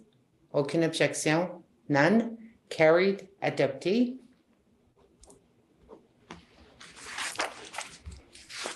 Okay, we move on to new business. And I'm going to pass it to Stéphane, which provided us with a memo regarding the RFP for the Cache Bay Trailer Park. Thank you, Madam Mayor. As the memo stated, we did receive 3 proposals. The proposals were evaluated. We are recommending that we move forward with Monsieur Antoine Guénette. That is suffice to say that if we can enter into an agreeable lease agreement with him. The agreement and on all of its detail will be brought back to council, and we anticipate having that for council's approval on the April 20th meeting. Are there any questions or comments, Conseillère Lise? Yes, because as a matter of fact, last week, and I had a question about, I was approached by somebody to say if the decision has been made, and it was before I got to the agenda. So And I see that there's a resolution, but we don't have I'm looking, for example, the request for municipal sweeping, the road granulator. We got a list, and that person, and I'm not going to name the person, obviously, but was asking if I know if he had made it or blah, blah, blah. I said, well, I didn't even know that it was on the agenda. So I was supposed to send an email to see if it would be pretty soon on the agenda. So I don't feel comfortable. I support completely, obviously, Monsieur Antoine Gannett. I think he had it before. Correct me if I'm wrong. I think he ran it before, eh? That's correct.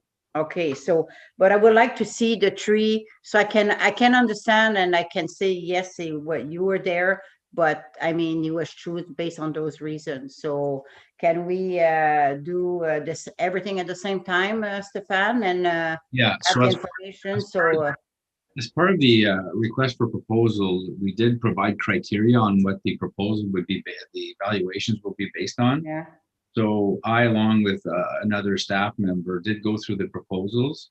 Until we have a lease agreement signed, I don't think it's prudent for us to be sharing various details of all the proposals, because if for any reason we can't enter into an agreement with the recommendation being made, then we could always go to the second highest mark from the proposal process. So, but all the details will be highlighted in the lease agreement. The lease agreement will be for council to approve before we enter into an official agreement with the proponent. Okay, I just then I need some explanation because it's different of the other RFP, request for proposal that we get. So I'm not too sure about that. Usually we get, like tonight, we have in front of us everything that we need to know before. So why can we not have the same thing? And because you said you need the agreement to be signed before we. What we're asking is for council to support the recommendation being made and allowing us as administrators to then negotiate a lease agreement with the proponent, and then coming back to council to approve that lease agreement. Okay, but I guess what I'm hearing from Conseil Elise is that maybe that proposed lease agreement, and I concur, maybe if it doesn't fit the parameters of discussing it in an open meeting right away, there could have been an opportunity that it could have been presented to council and closed before proceeding with the resolution to award the contract. We're not awarding the contract. We're just making recommendation that we can proceed negotiations with with a proponent. Yes, but you have to choose somebody. Yeah, you're recommending somebody. So you obviously, yes, you need to. I don't know because it doesn't work the same way. And I'm just asking question, and I think I have, and it's not even clear right now, even with your answer, Stefan. I understand what you're saying, but I just don't understand why it's not treated like the same way as the other one. That's it. Alicia have his hand, so maybe she can answer me. Alyssa?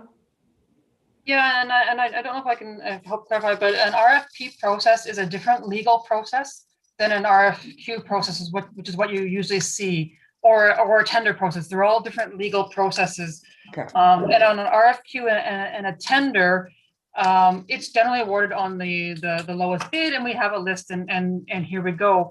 With an RFP, as Steph is indicating, they're scored, but then there is the ability for the municipality to negotiate with a proponent. So the proponent that Steph has got in his memo is the one that scored the highest.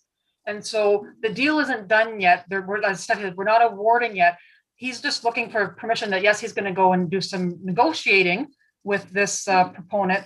They'll come back with a full plan and a full proposal at that point, which is what will come to council as the form of awarding the contract and what the contract looks like and what the document looks like at that point. The other ones, if you want a list of everyone else, they'll appear, and they'll appear with their scoring and how they were scored, so you can see how they scored. And that would be typically what we would release, is just the scoring on an RFP process. Okay, so what I understand is that the resolution could have identified all the proponents that submitted interest with their scores, along with the recommendation to go with the highest scorer to be able to negotiate a lease agreement and then come back to council with the details of the lease agreement. Would that be correct? It's you're sort of one step ahead of things. So when we have sort of an agreement in place, as Steph's saying, then that's the time when we're looking at how everybody finished overall. Okay, so we don't. We'll come back to council at another meeting. As I think Steph said, the next meeting in April is the goal. It will come back to council with the proposal from the proponent.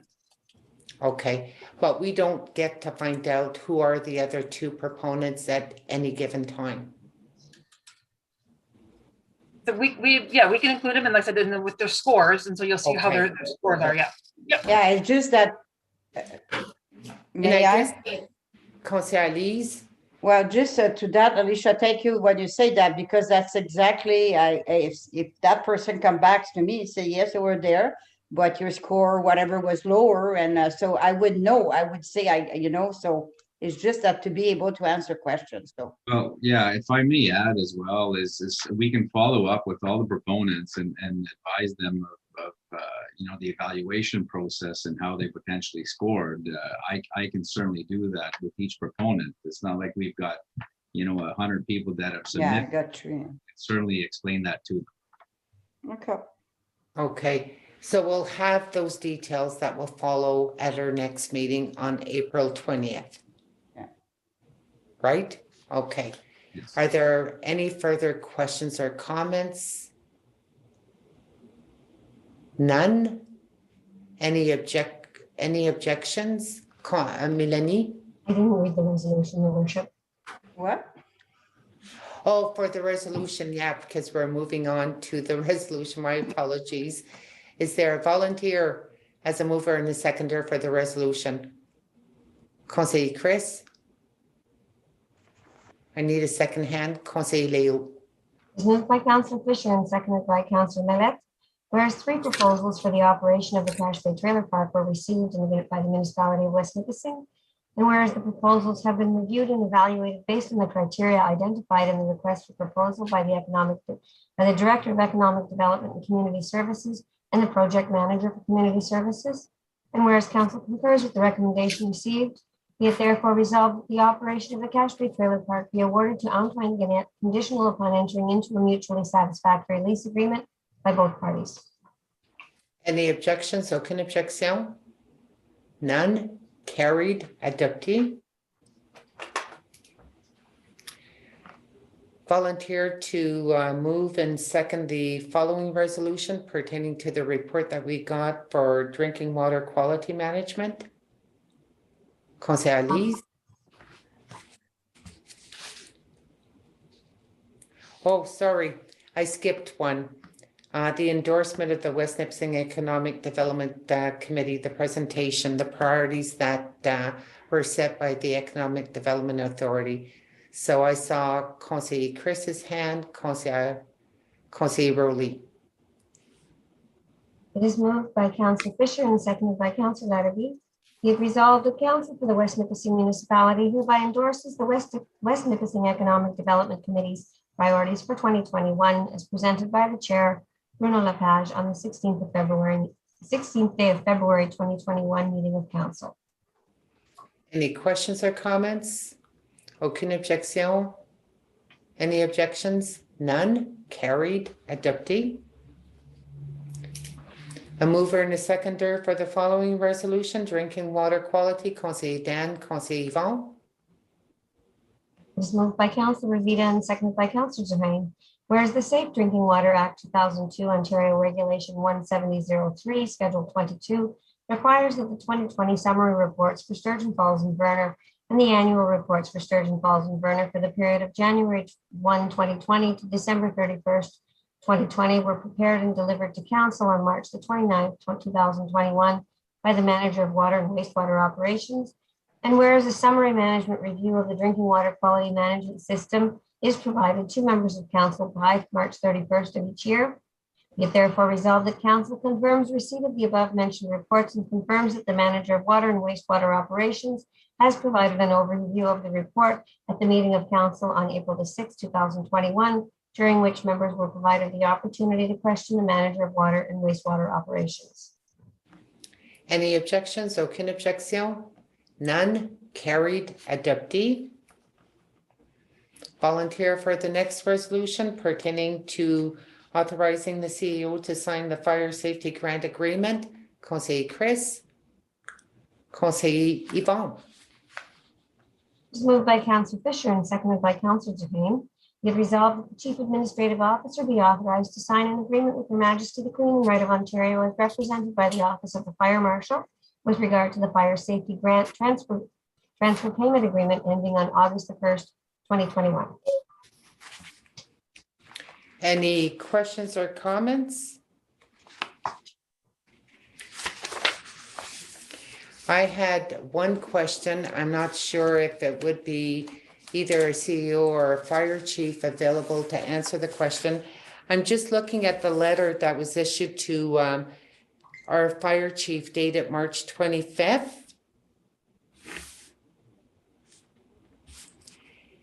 And it identifies that once the municipal council has had the opportunity to approve your proposal for spending the funds provided, and that it has to be completed and submitted by March 29th. So I guess there's already awareness that we're beyond March 29 and it's not going to impede on the funds? No, it's not. Okay. And should the resolution make reference that council approves the fire chief's recommendation for the proposal for funding these, the funds that will be provided? Because that's a condition identified in the letter. It states that once council has had the opportunity to approve your proposal for spending the funds. And I know that you provided us with the proposal of how the funds will be spent. So I guess the question that's being asked is, council needs to endorse what's being presented as far as the plan to spend the grant. So should the resolution reflect that? Well, it indirectly does, because the letter for the allocation of the funds is included in the agreement. So if the resolution accepts the agreement, automatically this letter is included in it. It's the last, second last page on the agreement. Mm-hmm. Yeah. So indirectly, if you agree for the CEO to sign the agreement, the letter is included into the agreement. Okay, no problem. I just wanted to make sure that, you know, there wouldn't be any hiccups or that it would not affect the award of the funding. Oh, Okay. Definitely not, no. Okay, thank you. Are there any other questions or comments? Any objections? Aucune objection. None. Carried. Adopté. Is there a volunteer to move and second the following resolution for road sweeping tender? Conseiller Yvon, Conseiller Léo.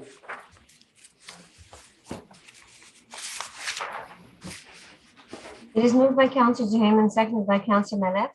Whereas quotations for the 2021 road sweeping were opened publicly on March 24th, 2021 by the Manager of Public Works and the Municipal Clerk, and whereas one tender was received, and whereas the quotation has been received and the award being recommended herein consists of the best price meeting all specifications for 2021, and whereas Council concurs with the recommendation received, be it therefore resolved the quotation for the 2021 road sweeping be awarded to La Fond Snow Removal and Sweeping Limited, having submitted the lowest quotation of $124,765, meeting all specifications.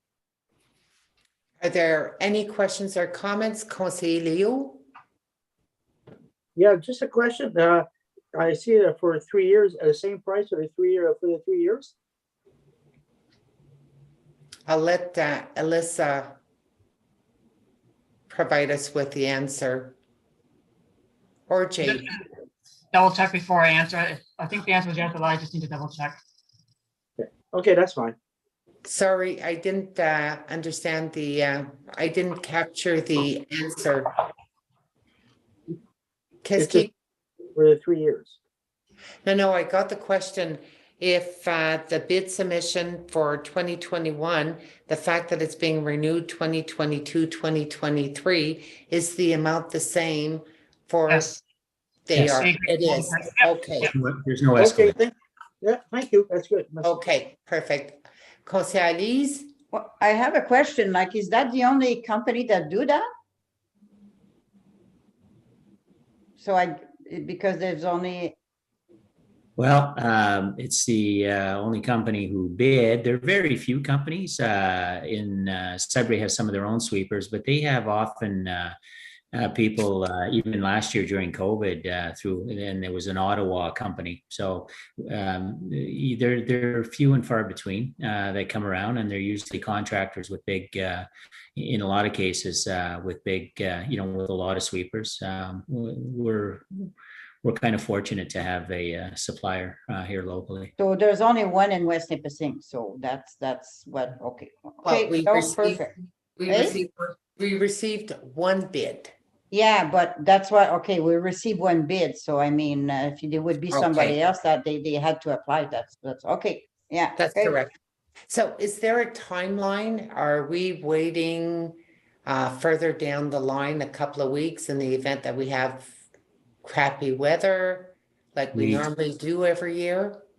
We typically do wait until the end of April. We might start a little earlier in certain areas. But typically, we have been burned in the past. We have to be careful because otherwise it's just money wasted. So, probably towards the end of April, we'll be getting going. Thank you. Any further questions? None? Any objections? None? Aucune? Carried. Adopted. Is there a volunteer for the supply of granular material tender? Conseil Yvon? Conseil Chris? It is moved by Councillor Duhaime and seconded by Councillor Fisher. Whereas the tenders for the supply of granular material for 2021 were received and opened publicly on March the 25th, 2021 by the Manager of Public Works and the Municipal Clerk. And whereas the tender has been reviewed and the awards being recommended herein consist of the best prices meeting all specifications for 2021. And whereas Council concurs with the recommendation, be it resolved that the tender for the supply of granular material for 2021 be awarded as follows. Number 1, Rolio Seguin be awarded pit run gravel delivered to Sturgeon Falls. Number 2, Ed Seguin and Sons be awarded granular A rock quarry delivered to Sturgeon Falls, Verner and Field. Modified B type 1 delivered to Verner. Modified B type 2 delivered to Sturgeon Falls, Verner and Field. Modified B type 2 100 past 37.5 millimeter delivered to Sturgeon Falls, Verner and Field. Clearstone type 2 delivered to Sturgeon Falls and Verner. And Rip Wrap delivered to Sturgeon Falls, Verner and Field. Canor Construction be awarded modified B type 1 delivered to Sturgeon Falls and Field. Pit run gravel delivered to Verner and Field, and Lavelle Brothers be awarded Clearstone type 2 delivered to Field. Any questions or comments? None? Aucune? Any objections? Aucune objection? None? Carried. Adopted. Is there volunteer for the next resolution? Conseil Leo? Conseil Dan? It is moved by Councillor Mellett and seconded by Councillor Revita. Whereas tenders were called for the roadside grass cutting along municipal roads and streets in the West Nipissing municipality, and whereas one tender was received, and whereas on March 23rd, 2021, the tender was opened publicly by the Director of Corporate Services and the Manager of Public Works, and whereas the Manager of Public Works has reviewed the tender and is satisfied that the award being recommended herein consists of the best price meeting all specifications for 2021, with options for 2022, 2023, and 2024 seasons. And whereas Council concurs with the recommendation received, Be it resolved that tender for the roadside grass cutting along municipal roads and streets be awarded to Field View Farms Inc., having submitted the lowest quotation of $26,550, meeting all specifications with options for 2022, 23, and 24 seasons. Any questions or comments?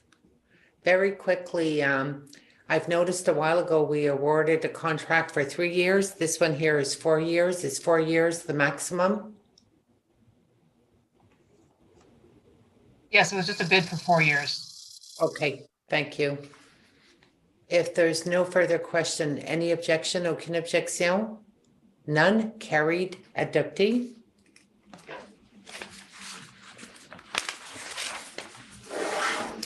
Okay, the next item is a donation for rental supplement for Les Filles d'Isabelle.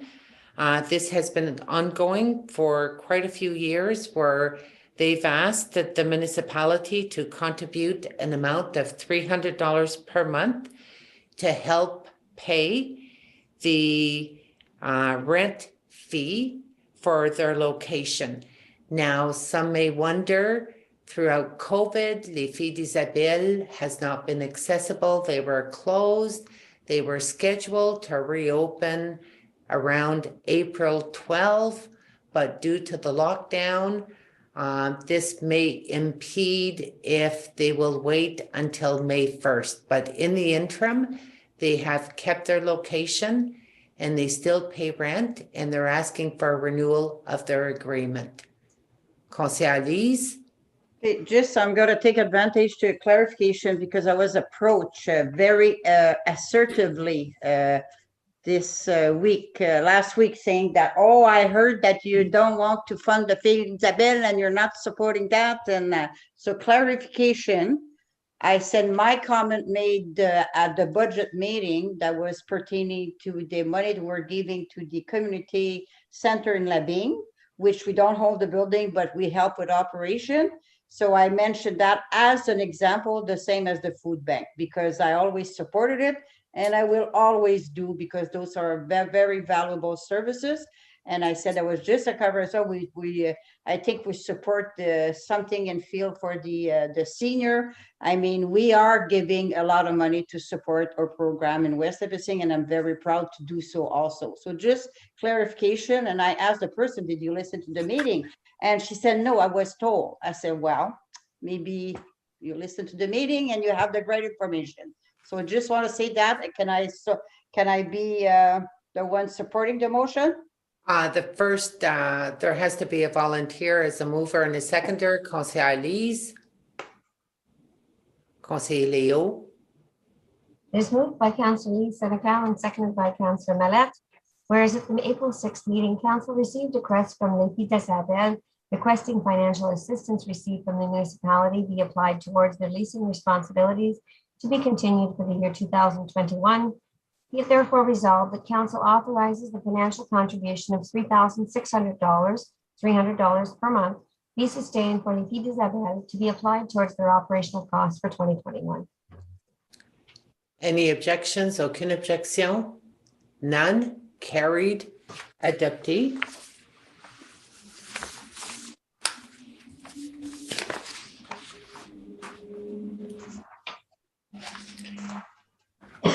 Is there a volunteer for a mover and a seconder to declare the month of April to be a donor, soyez un donneur, in the municipality of West Nipissing?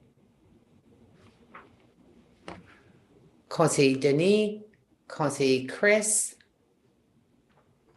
It is moved by Councillor Denise Senecal and seconded by Councillor Fisher.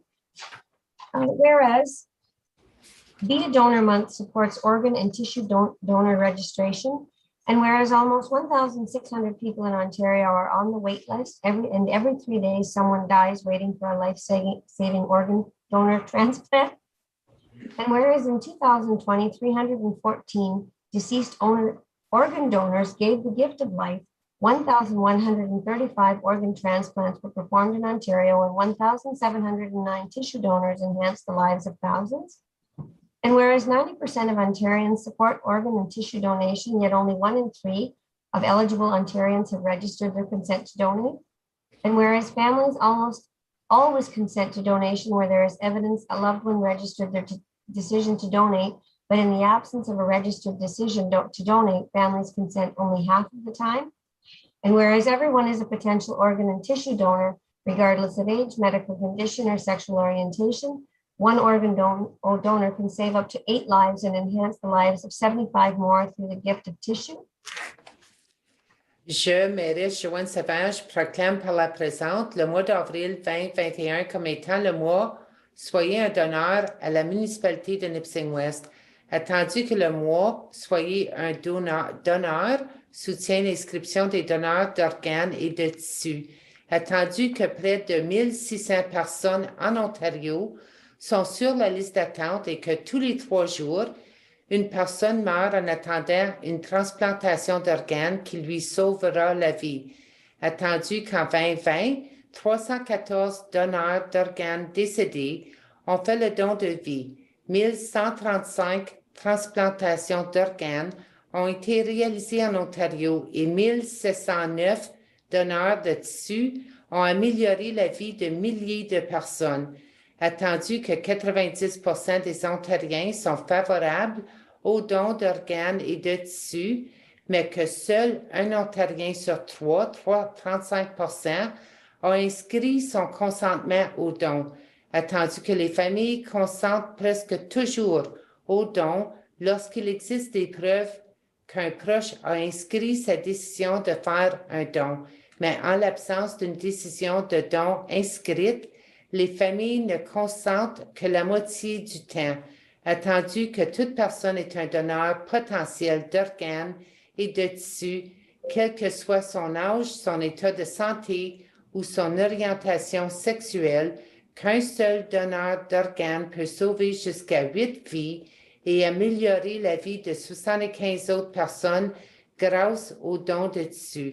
Par conséquent, j'encourage tous les citoyens à apprendre davantage sur le don et la transplantation d'organes et tissus et à envisager de s'engager à soutenir Soyez un donneur en s'inscrivant comme donneur sur le site soyezundonneur.ca.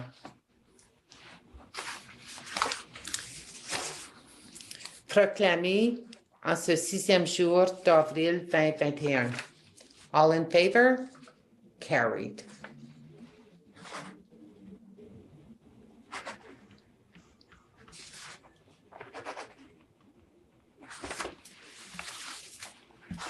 Well, we don't have to provide a resolution to extend our curfew time. That has been different. That's probably a milestone for 2021 so far. I appreciate the update for COVID. I know that, it's a difficult time, challenging time for everyone. The Emergency Control Group, le comité d'urgence, continue à se rencontrer. As there's more information that comes forward regarding vaccines, on what can be done and what initiatives will be done to make sure that we can try to get vaccines out to people as soon as possible will be shared with everyone. And I also want to say a big thank you to everyone that's involved. It hasn't been easy. There has been their challenges, but you know what? Working together makes a big difference. And hopefully, I tell people, just like Councillor Chris said, there's a light at the end of the tunnel. Wish that tunnel we'd reach it more sooner than later. But that is the unprecedented times that we are experiencing.